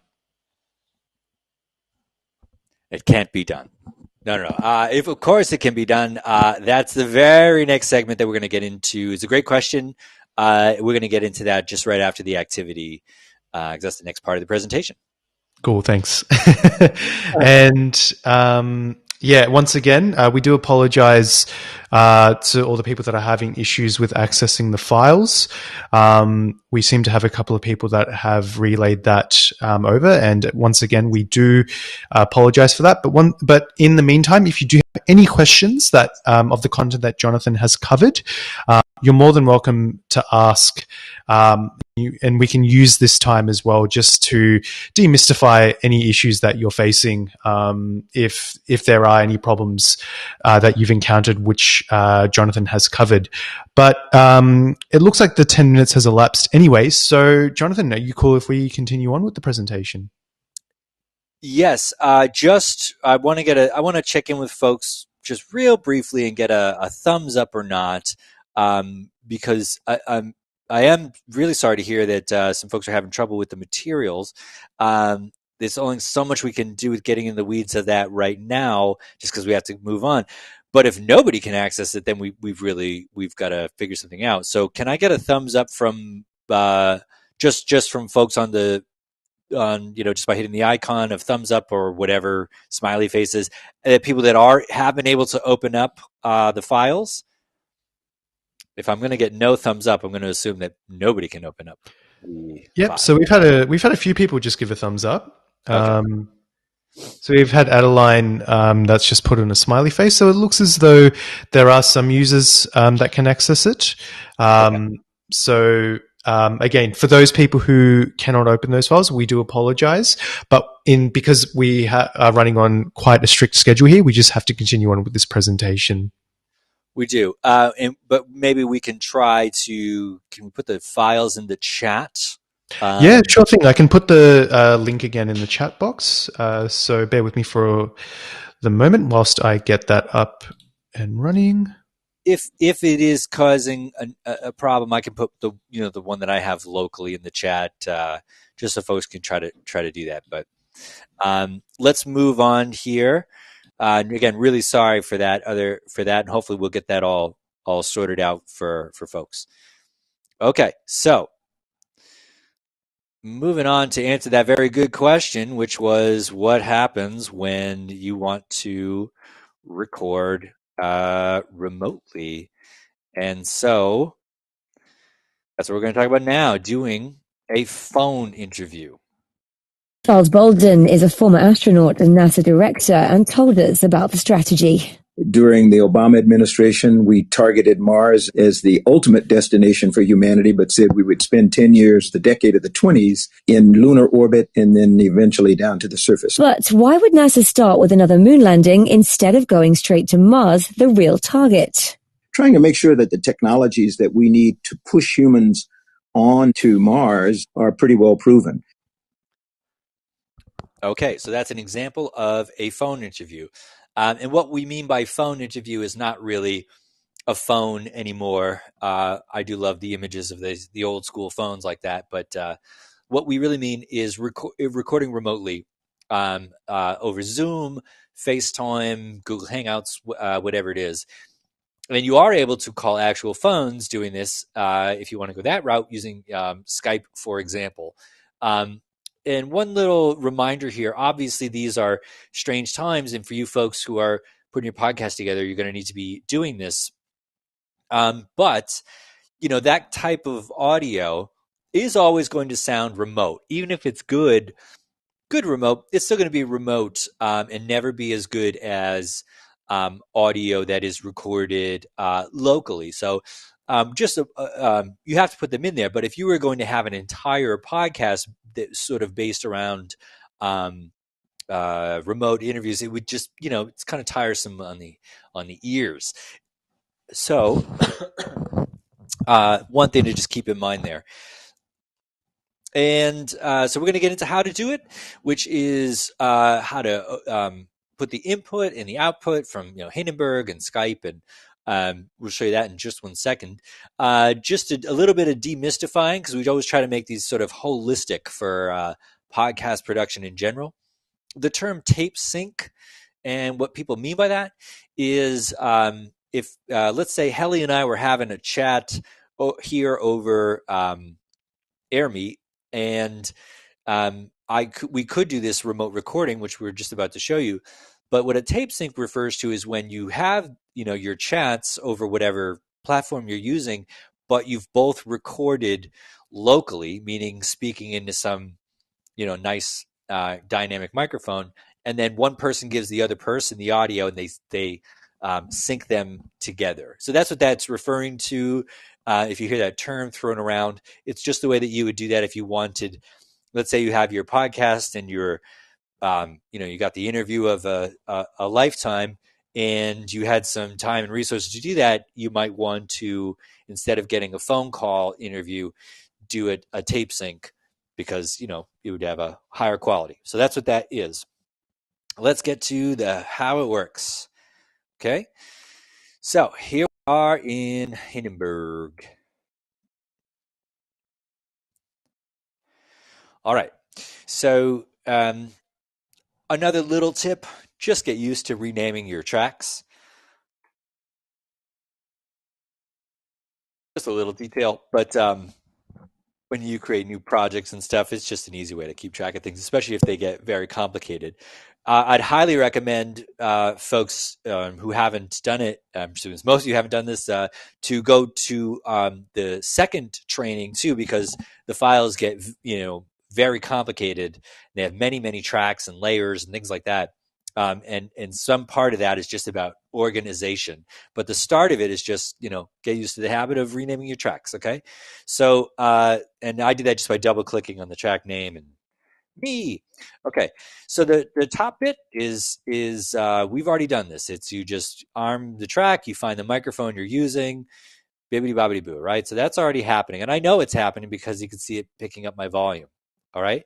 So on the second track, we're going to do the same process, except we're going to use this online interface, and that is called Soundflower.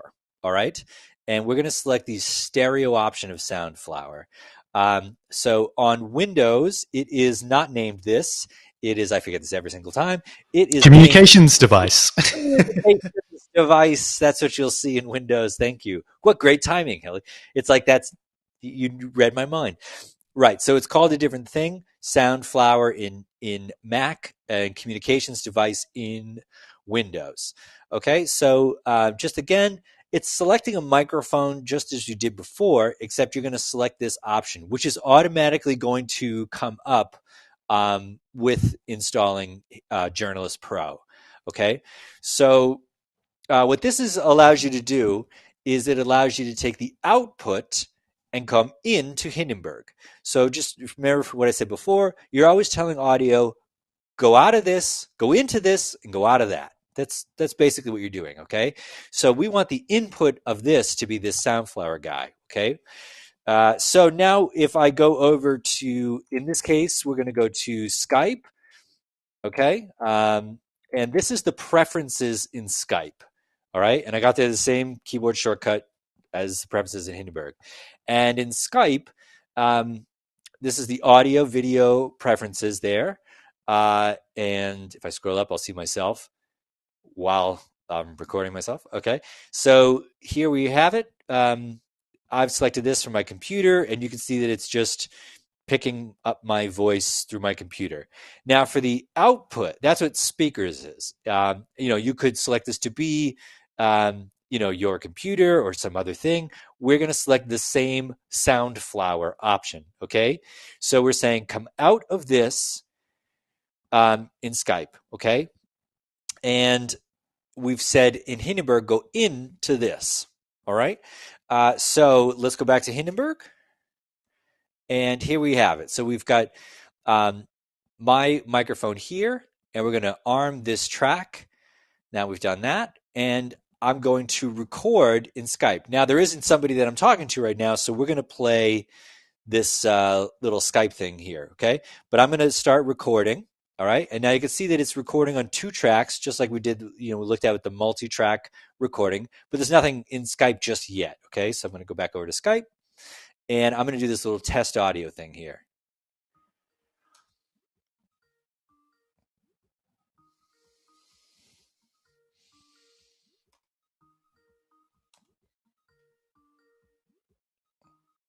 And give me 1 second. Let's try that again. Okay. So that's what it's supposed to do. Here we go. Soundflower. Stereo. Okay. 2 tracks. There I am being recorded on the top track, and on the bottom track when we go over to Skype. Hopefully you can hear that audio. No, we can't hear the audio, Jonathan. Okay. Well, that is how you do it, although it's really not working. So, Helly, do you have a thought there? Okay, so you've got your Soundflower set to 2 channels. So in your so where you've got the Skype channel, it should be 2 channels in stereo. So let's give that a try again. So if you've got your speaker set to 2 channels there. Try something different.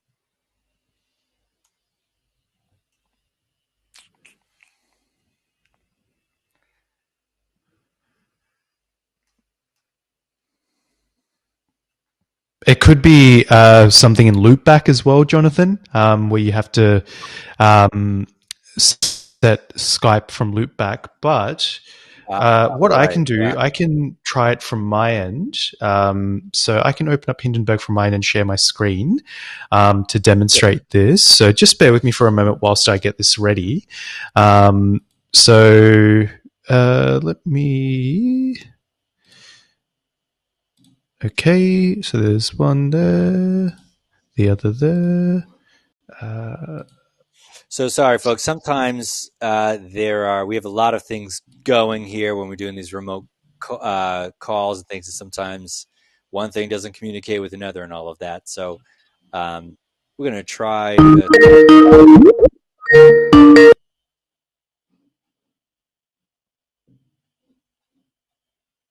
Okay.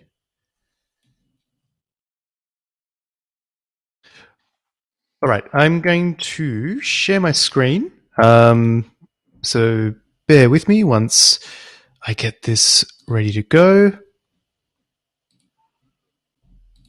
So just checking you can all see Hindenburg. Jonathan, do you mind just giving me a heads up?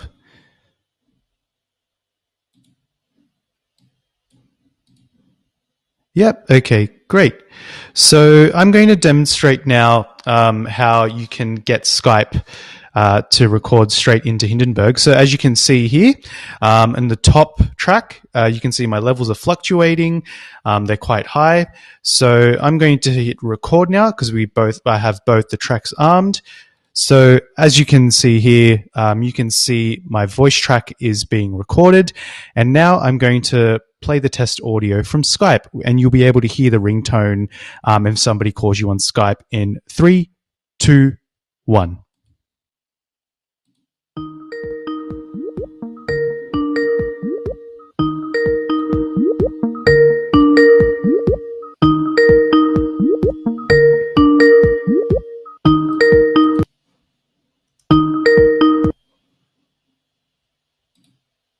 And there you have it. So you can see that the levels become auto-leveled, and we have both the tracks ready to listen back to. So I'm going to hit playback and see what that sounds like. So as you can see here, you can see my voice track is being recorded. And now I'm going to play the test audio from Skype, and you'll be able to hear the ringtone if somebody calls you on Skype in 3, 2, 1.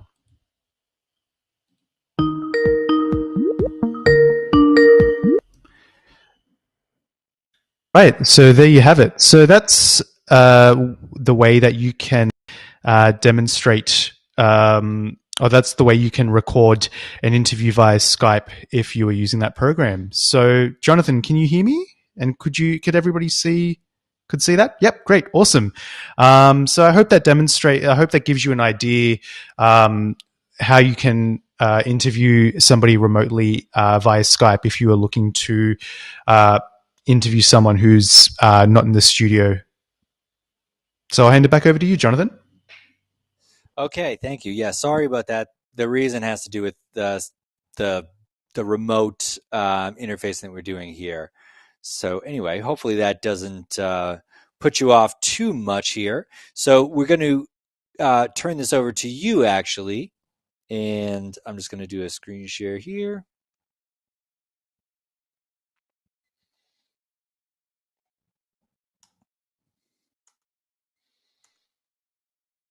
Okay. So again, just to review, you're going to put your input into Hindenburg the way that you did before. You're going to select on the other track, you're going to select Soundflower, the 2-channel option, and stereo.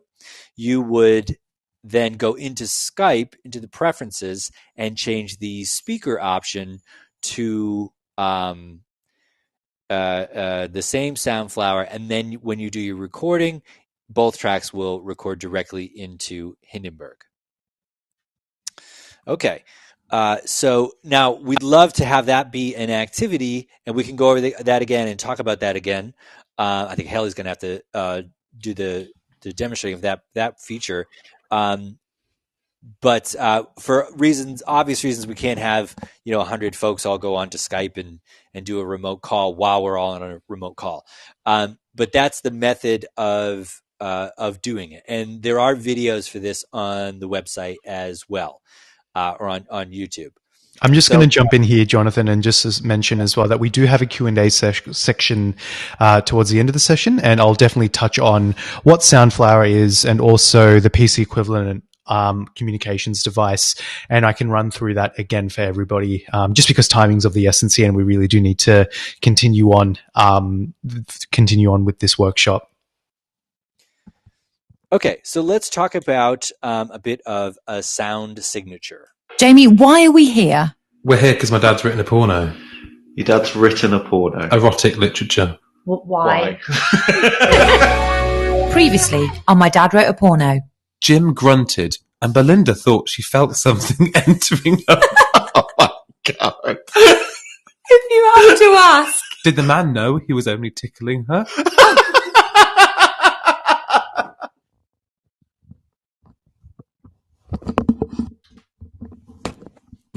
So just always so happy that that's the example that somebody on the staff would like us to use in these trainings.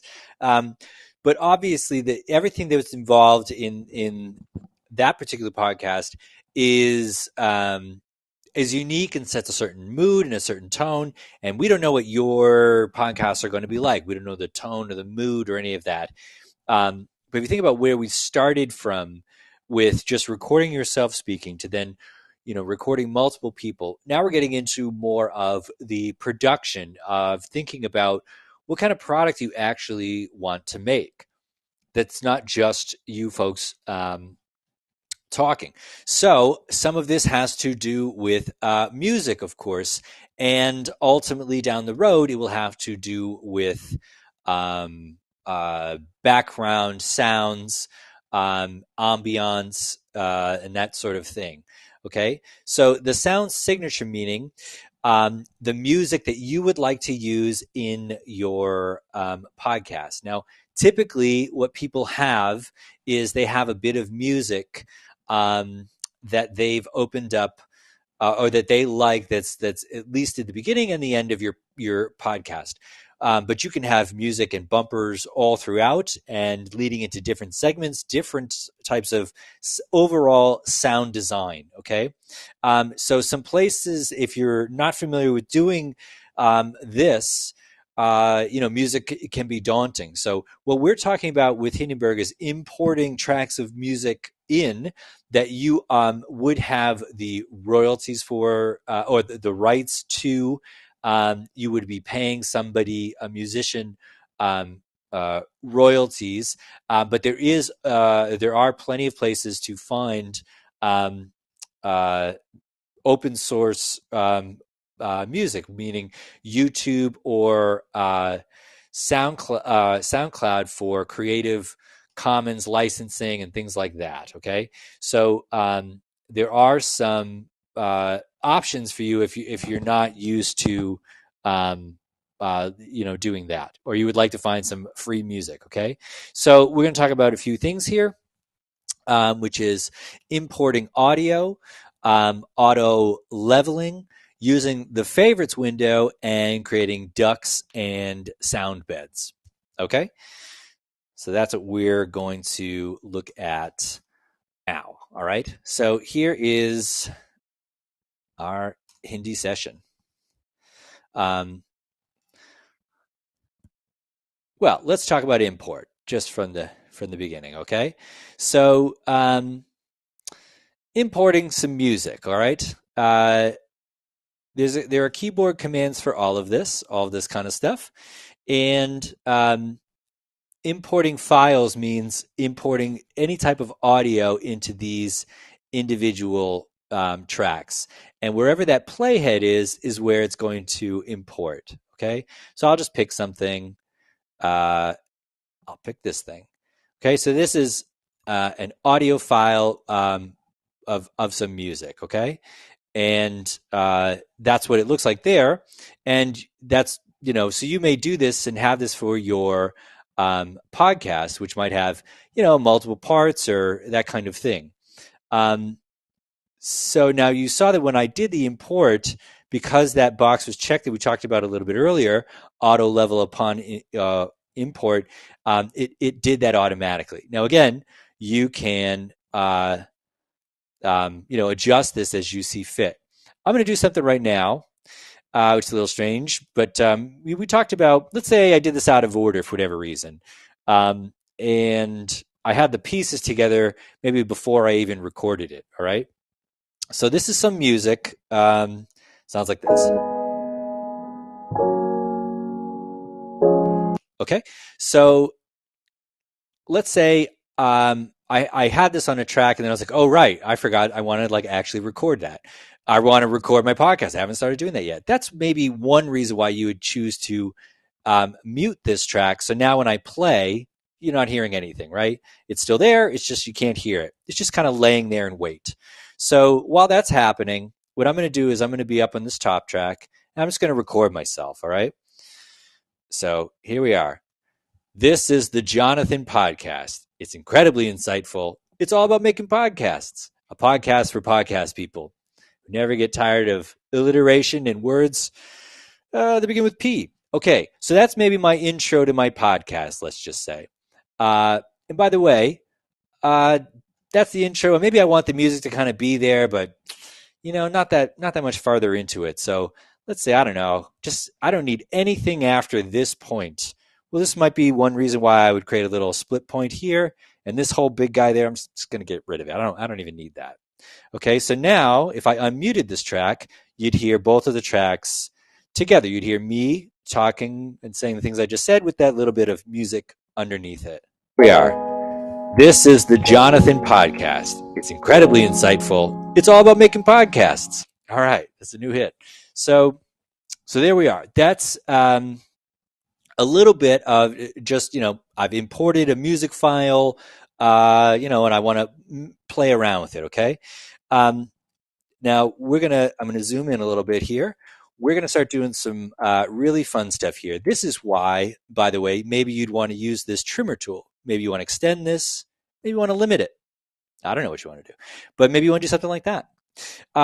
Another thing that you would likely do if you're starting this off is you think, okay, maybe the person starts talking, the track on top, and this track here, well, maybe you want to fade it in slowly. You could do that in a number of ways. One way is you can, if you go over here to this icon at the corner of the file, you see that my mouse is turned into a hand, the grabber tool, which means that I can grab this and pull this down, and I'm creating a fade. Okay, so now if I were to play this from the beginning, you'll hear the music slowly fade in. Here we are.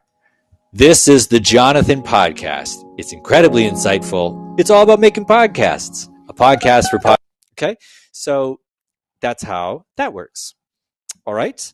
Now let's say there's another way of doing that too, which is that where you can, if you wanted to, put your playhead wherever and hit F, and it will just fade into wherever your playhead is, like that. Okay, so however you want to do it. And another little detail just to get into that's similar to this, or related to that, where there are two ways to do those fades. There are two ways to do all kinds of things. So you've seen me make selections a few times so far, like this, where I'm clicking and dragging. You also can click at a spot and press the letter I for an in point, and click at a different point and press O for out. And that means an in and out on your selection. There are reasons for doing one or the other, and it's kind of preference. And in either case, if you make your selection wherever and it wasn't quite right, you can just move this around. You can grab the selectors and kind of alter it as you see fit. Okay. But back to music. So that's how you'd fade something in, and maybe that's all you'd want. And then also the trimmer tool, maybe, you don't want it past a certain point. Okay. There is another thing that you can do, which is a really handy tool, which is maybe from here to here, we want the music to, to kind of duck down a little bit while it's underneath the voice of this person talking here, and then come back up. So that's what we're referring to as a duck, a music duck or a music bed. Another thing, just a little detail, we didn't really talk about this, but it's a very just computer thing in general, copy and pasting. We might as well just talk about it. So if I wanted to copy this segment of music that I liked, you can do this up here, and there are keyboard shortcuts for that. And you can copy it. So why don't we just do it? We'll copy this guy, come over somewhere else, maybe even right at the end, and we'll paste it. And just like that, okay? There's another way of doing that, which is that if you click Option or Alt, and so I'm holding that down, and now I'm going to click on this and drag it. I'm going to copy it that way too. And I end up doing that one a lot as well. Just cause. So the reason I did this is I wanted this little segment to go on a bit longer. And I actually could, if I wanted to, just to recap here, I could merge these tracks together, right? And then I'd have just one track of some music that I've done some editing to this already. All right. I've kind of made 2 tracks of music into one. All right. But let's say I like this coming in. I want it to duck down maybe as you introduce your interview subject and then have it come back up. Okay. So I would say, well, maybe under this segment here, I really want this bottom part to duck down. All I need to do is make a selection in the top track. And now when I go to the music track underneath, by clicking and dragging down, it will drag that wherever I've made my selection down to create this bed underneath. So let's have a listen to that. Jonathan Podcast. It's incredibly insightful. It's all about making podcasts, a podcast for podcast people. So hopefully you heard that fade in a little bit. I'm going to actually do it a bit more drastically just so that we can it's really clear what we're hearing. Okay, so I'm gonna make a bigger bed, duck it down way down low, okay, and play it from the beginning. Here we are. This is the Jonathan Podcast. It's incredibly insightful. It's all about making podcasts, a podcast for podcast people who never get tired of alliteration and words. Okay, and then now let's say that's a bit too low. Well, you can just alter it to taste from there. This is the Jonathan Podcast. It's incredibly insightful. It's all about making podcasts, a podcast for podcast people who never get tired of alliteration and words.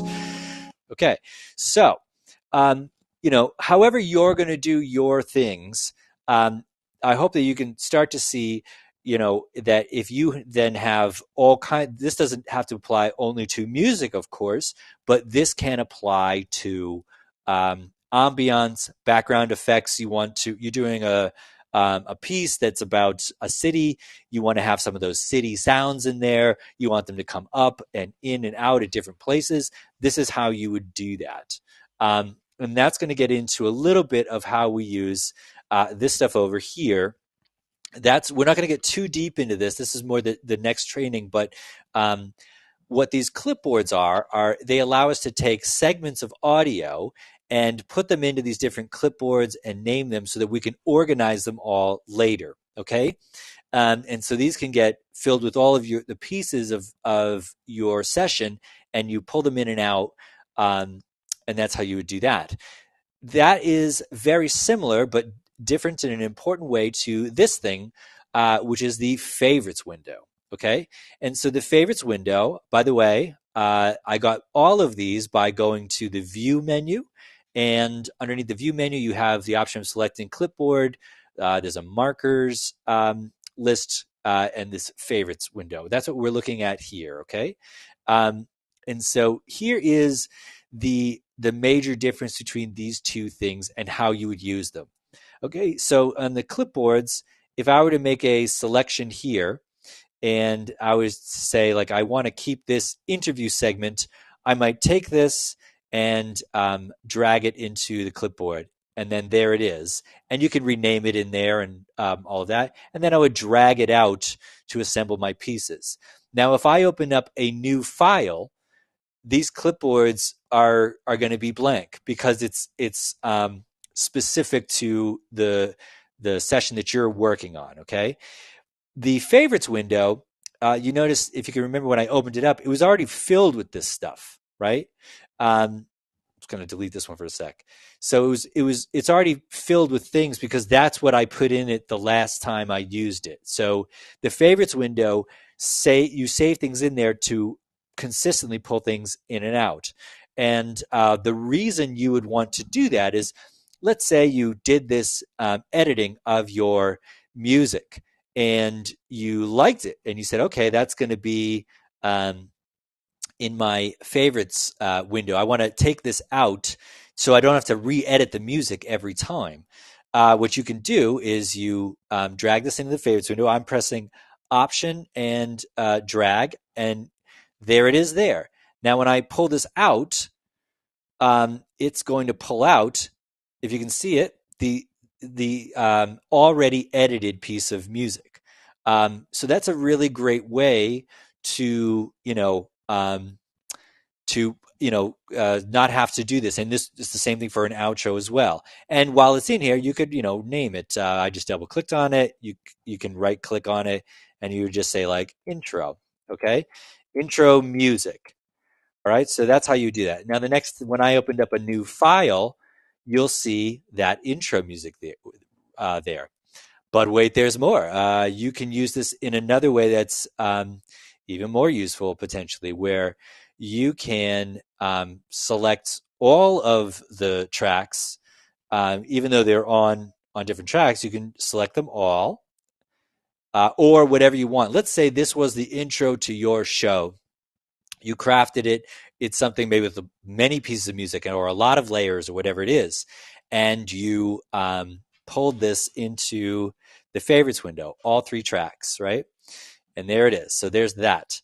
Now, if I was to open up a new session, okay, so no, we don't want to save anything. It's a blank session. You can see here in the clipboard, there's nothing there. But in the favorites window, there is this stuff here.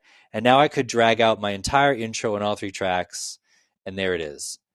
So you could open up different sessions. You could do something once if it was going to be the same from podcast to podcast, and you could just put in your intros and your outros just like that.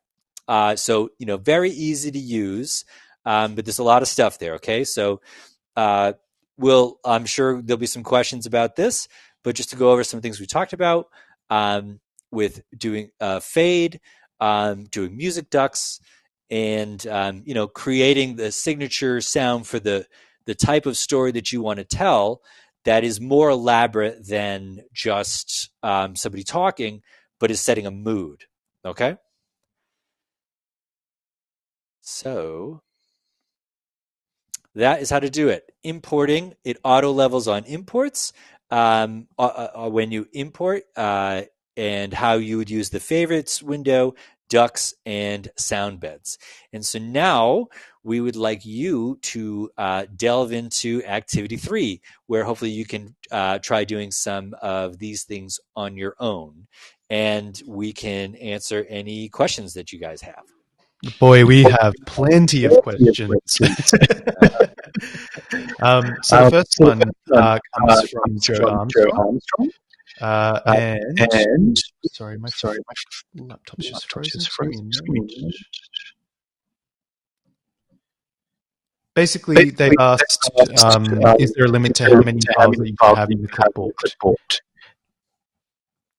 In the clipboard, just to be clear, that is different than the favorites window. So there are multiple clipboards. I don't know that I've ever heard of anybody reaching a limit. Perhaps there is, that I don't know, so I don't want to tell you the wrong thing. But for all practical purposes, no. Does that sound right to you, Ellie? Yeah, I don't think there's a limit. And if you do have several files that you're using in the clipboard, there is a cursor where you can toggle through each file that you've put in the clipboard, in each clipboard as well. So from my understanding, there doesn't seem to be a limit. Okay, and in terms of other questions, they have come through thick and fast in the live chat. Excuse me. And Victoria Quaid has asked, will items on clipboard be preserved if you pause your editing session? Pause your editing session. You mean like when you save it, close it, open up that session again? That's how I interpreted Victoria's question. So the answer is yes, they will be. But if you opened up a new session entirely, meaning John's podcast 1 is filled with all the stuff in the clipboard, I close it. I open up John's podcast 1 again. It's all there. I start a new session, John's podcast 2. There won't be anything in the clipboard. And does that extend to favorites as well? No, favorites is going to be there session to session. So anything I put into favorites from John's podcast 1, I open up John's podcast 2. The favorites window is the same. Great, thanks for that. And we've got another question, and it was a demonstration that Adeline has asked if you could show us how to move clips into favorites and into the clipboards again. Yes.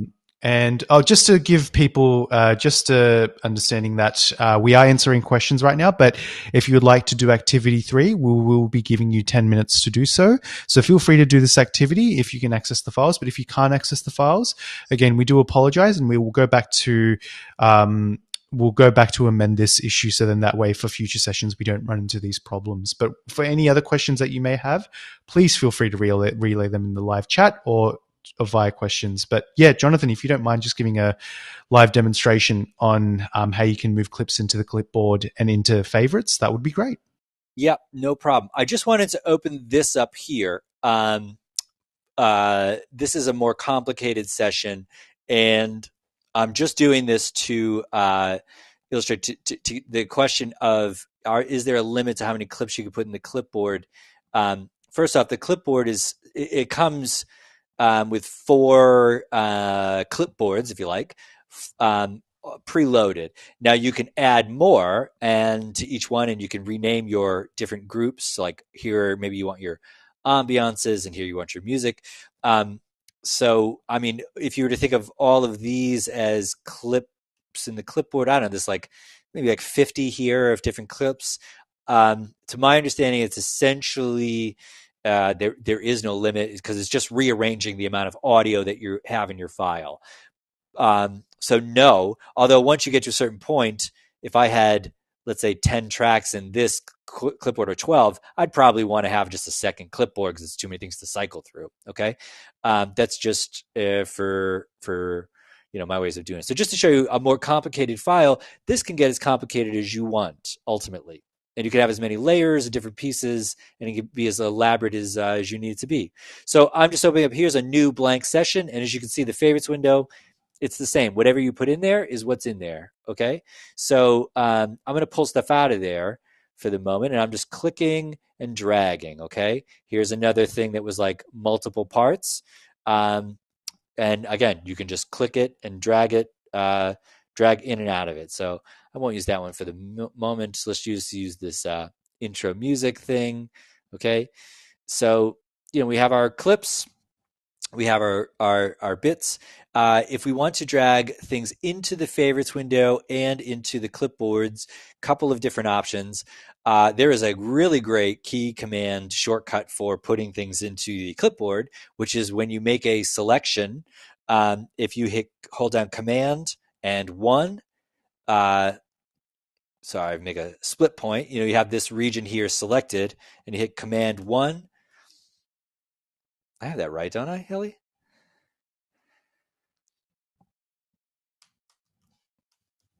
Sorry, Option Command 1. Option Command 1, yes. Sorry about that. Option Command or Alt Control 1, it will go into clipboard number 1, if you can see that populated there. Or you could do the same thing and set Option Command 2, it'll go into clip group number 2, Option Command 3, and so forth. That is a huge, very easy way to do that. But if that's not your thing, you also can drag clips in and out of it.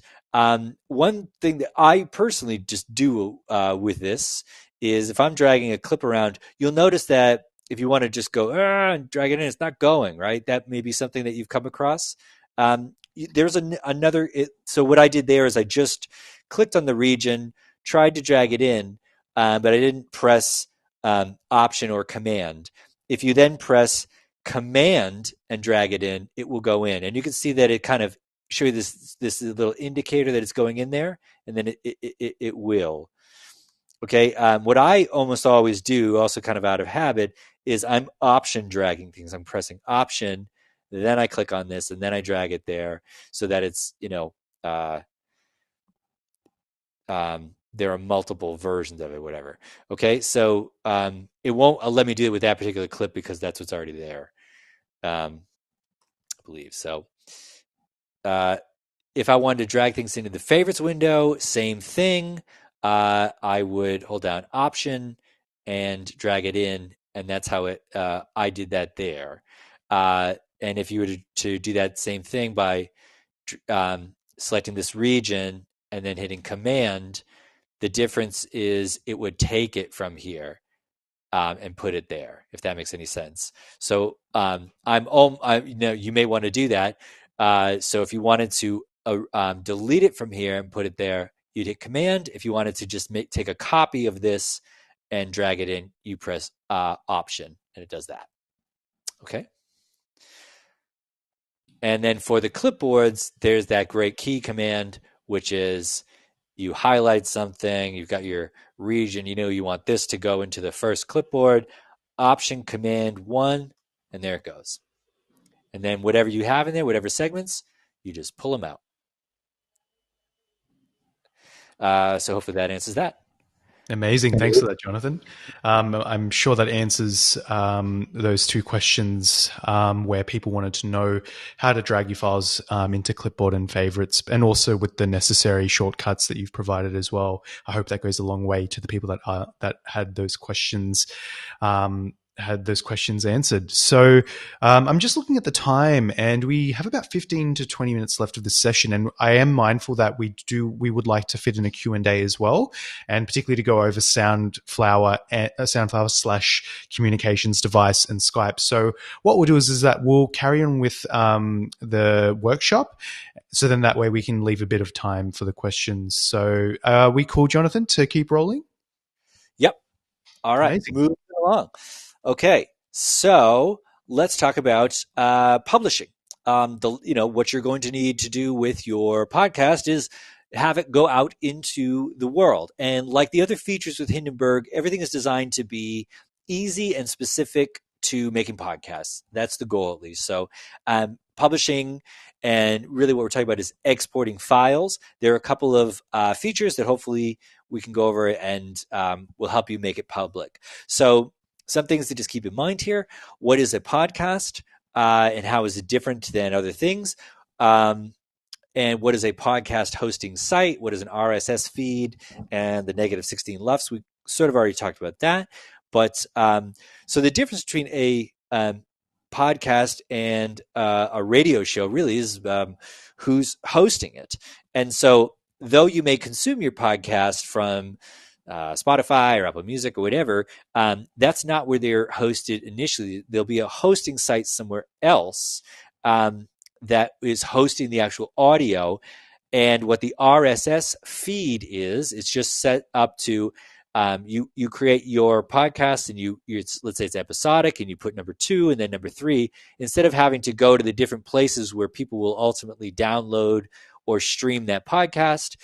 The RSS feed will automatically populate it to those places. So you just put it in one hosting site. And -16 LUFS is the loudness standard for podcast. And I'll show you in just a second how you can export something that where this is kind of easy, and like the other features, sort of set it and forget it.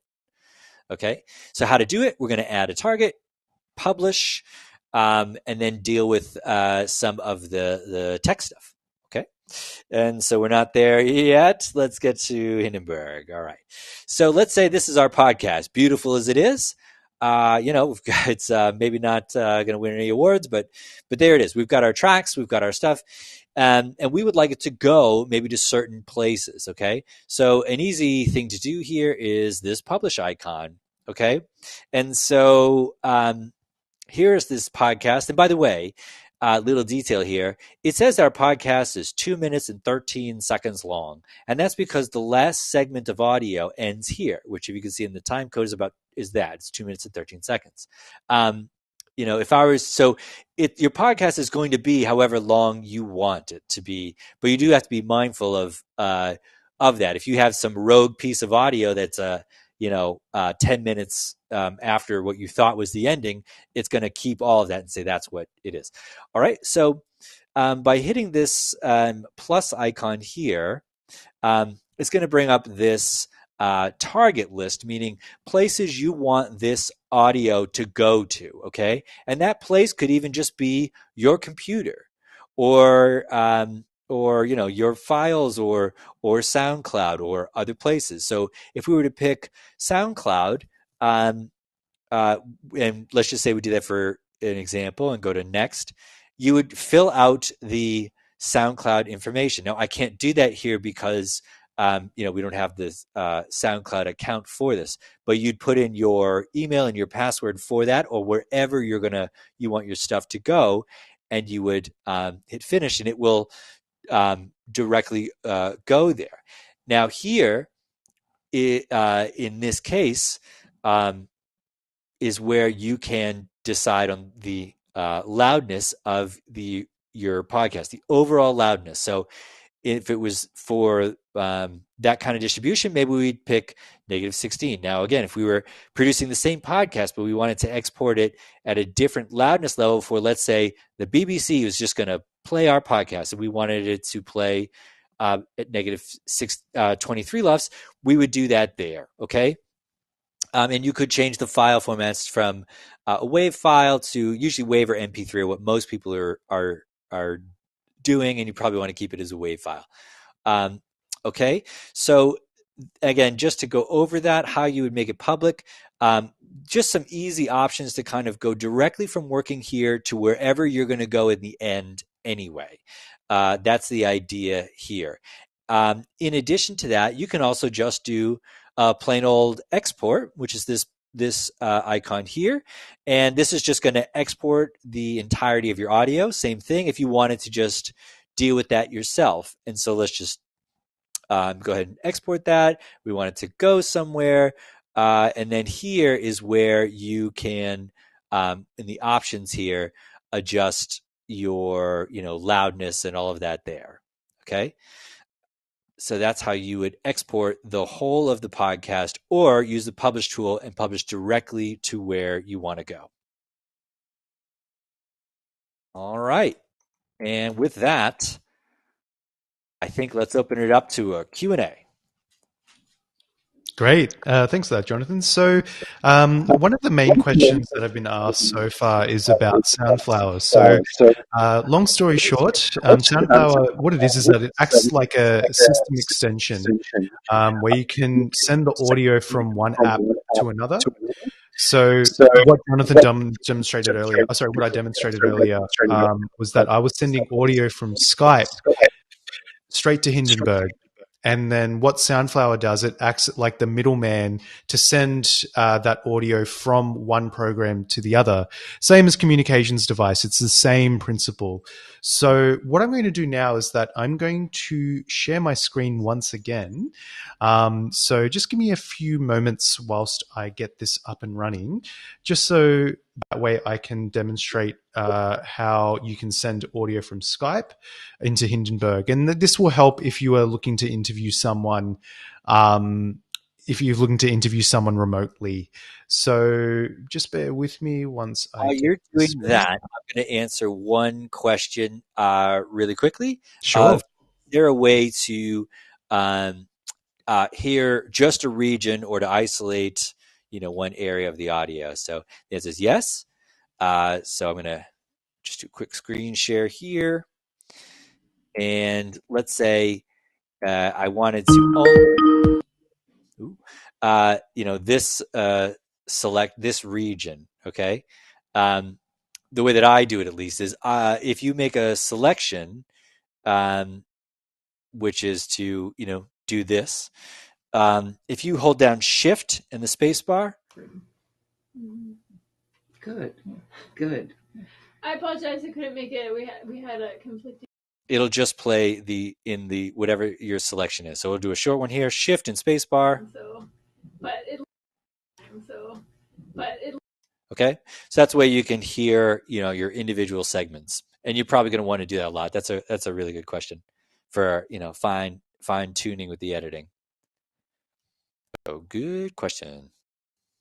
So what I'll do now is just that I'll share my screen, and you should be able to see it very soon. So just checking, everybody can see Hindenburg. And what I'm going to demonstrate now is that I've got Soundflower, as you can see in the bottom here. So that's the input that I've selected. So I'm getting the Soundflower app to send audio straight into Hindenburg. And you can see here both tracks have been armed. The levels for my microphone are shooting up and down here. And I'm going to hit record right now. So this is an intro to a podcast that I'm looking to create, and I'm about to interview someone who's just called in. So how I'm going to demonstrate that is just by testing some audio on Skype. So you should be able to hear the Skype recording right away. Hello, welcome to Skype call testing service. After the beep, please record a message. Afterwards, your message will be played back to you.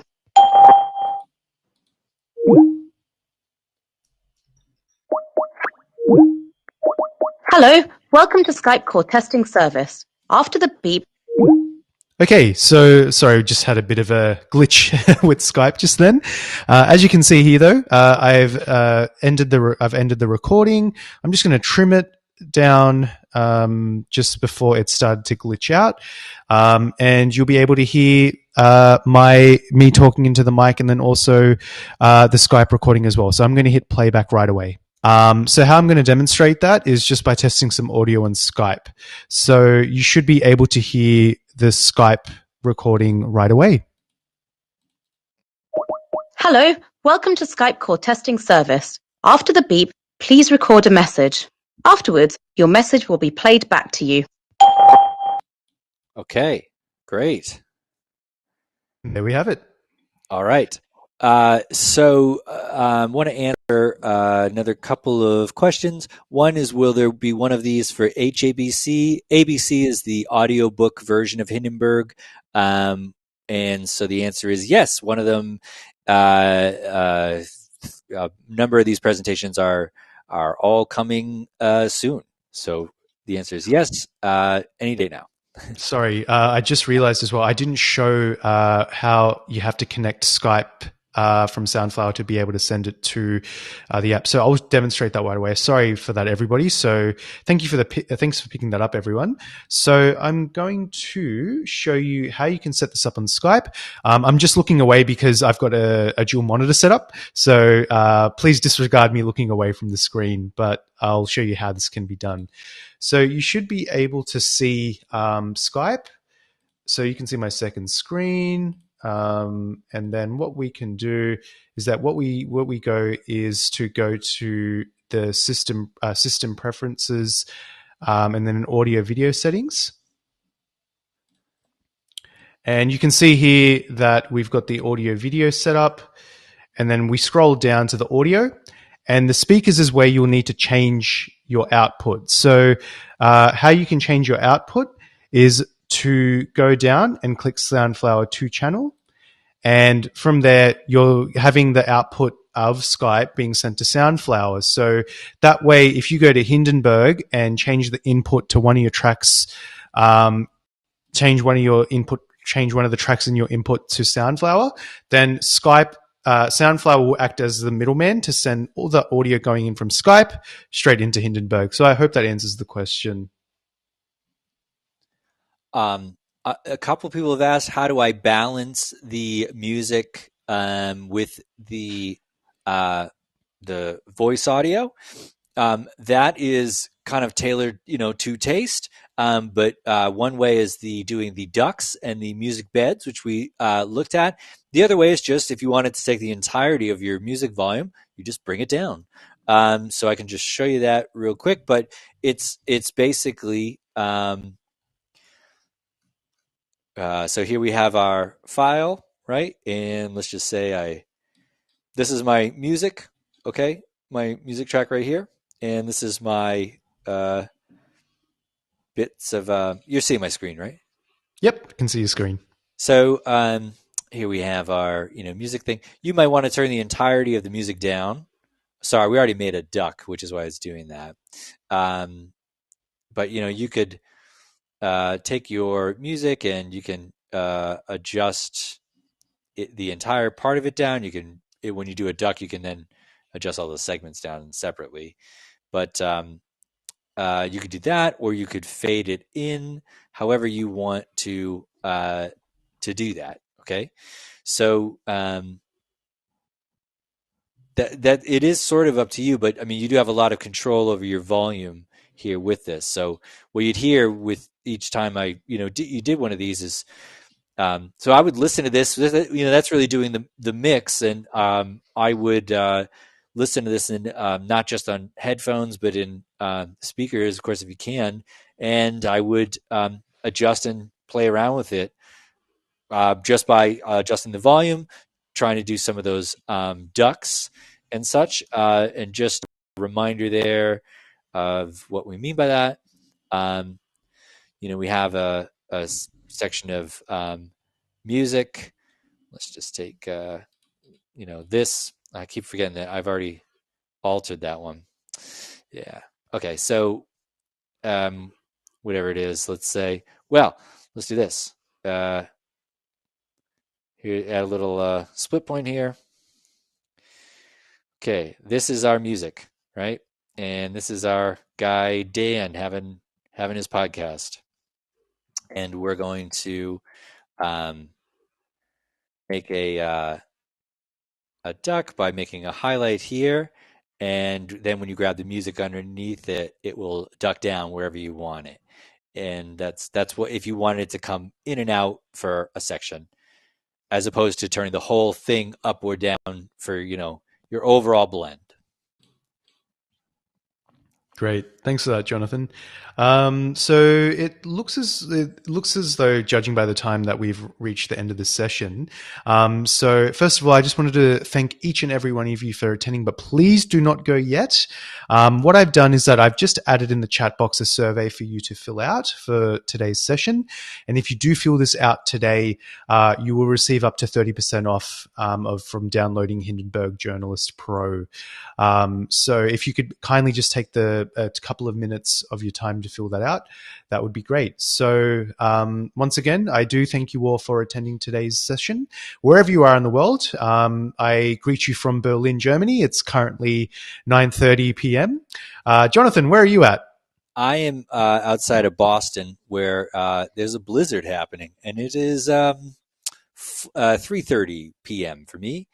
And I wanted to just a couple times this came up for questions. What's the difference between -16 LUFS and -23? -16 is louder. One of them is louder. That's the short answer of what the difference is. So really appreciate all of the very good questions, and we hope that you come to the next training session. Yes, so what I'll do as well is that I've already put in the chat box the registration link to our next session, which will be on December 29th. But just for your interest as well, if it is something where you would like to attend that session, I'm just getting the link ready right now. And if you would like to attend this session, you're more than welcome to register. So I've just put that in. Oh, nope, I've put the wrong link. My apologies. This is what happens when you try to do two things at once. But we'll put the registration link on our Facebook page. So if you are looking to attend the next session, that's on December 29th. But if you can't attend that session, feel free to jump on our support page just to send us a message if you're facing any problems. If there's any questions about the content that we've covered, you're more than welcome to relay that into the support group. We have a number of tutorial videos as well. And as Jonathan mentioned earlier in today's session, we are very excited to have an update to all our shortcuts where we'll have interactive videos that will range from 15 to 45 seconds for your viewing pleasure, which will hopefully help you out with learning all the shortcuts to Hindenburg. And also, we want to wish you all a happy holidays as well. Stay safe wherever you are in the world. And here's to a brighter 2021. But if you can attend the December 29th session, we'll see you then. Bye, everybody. See you, everyone.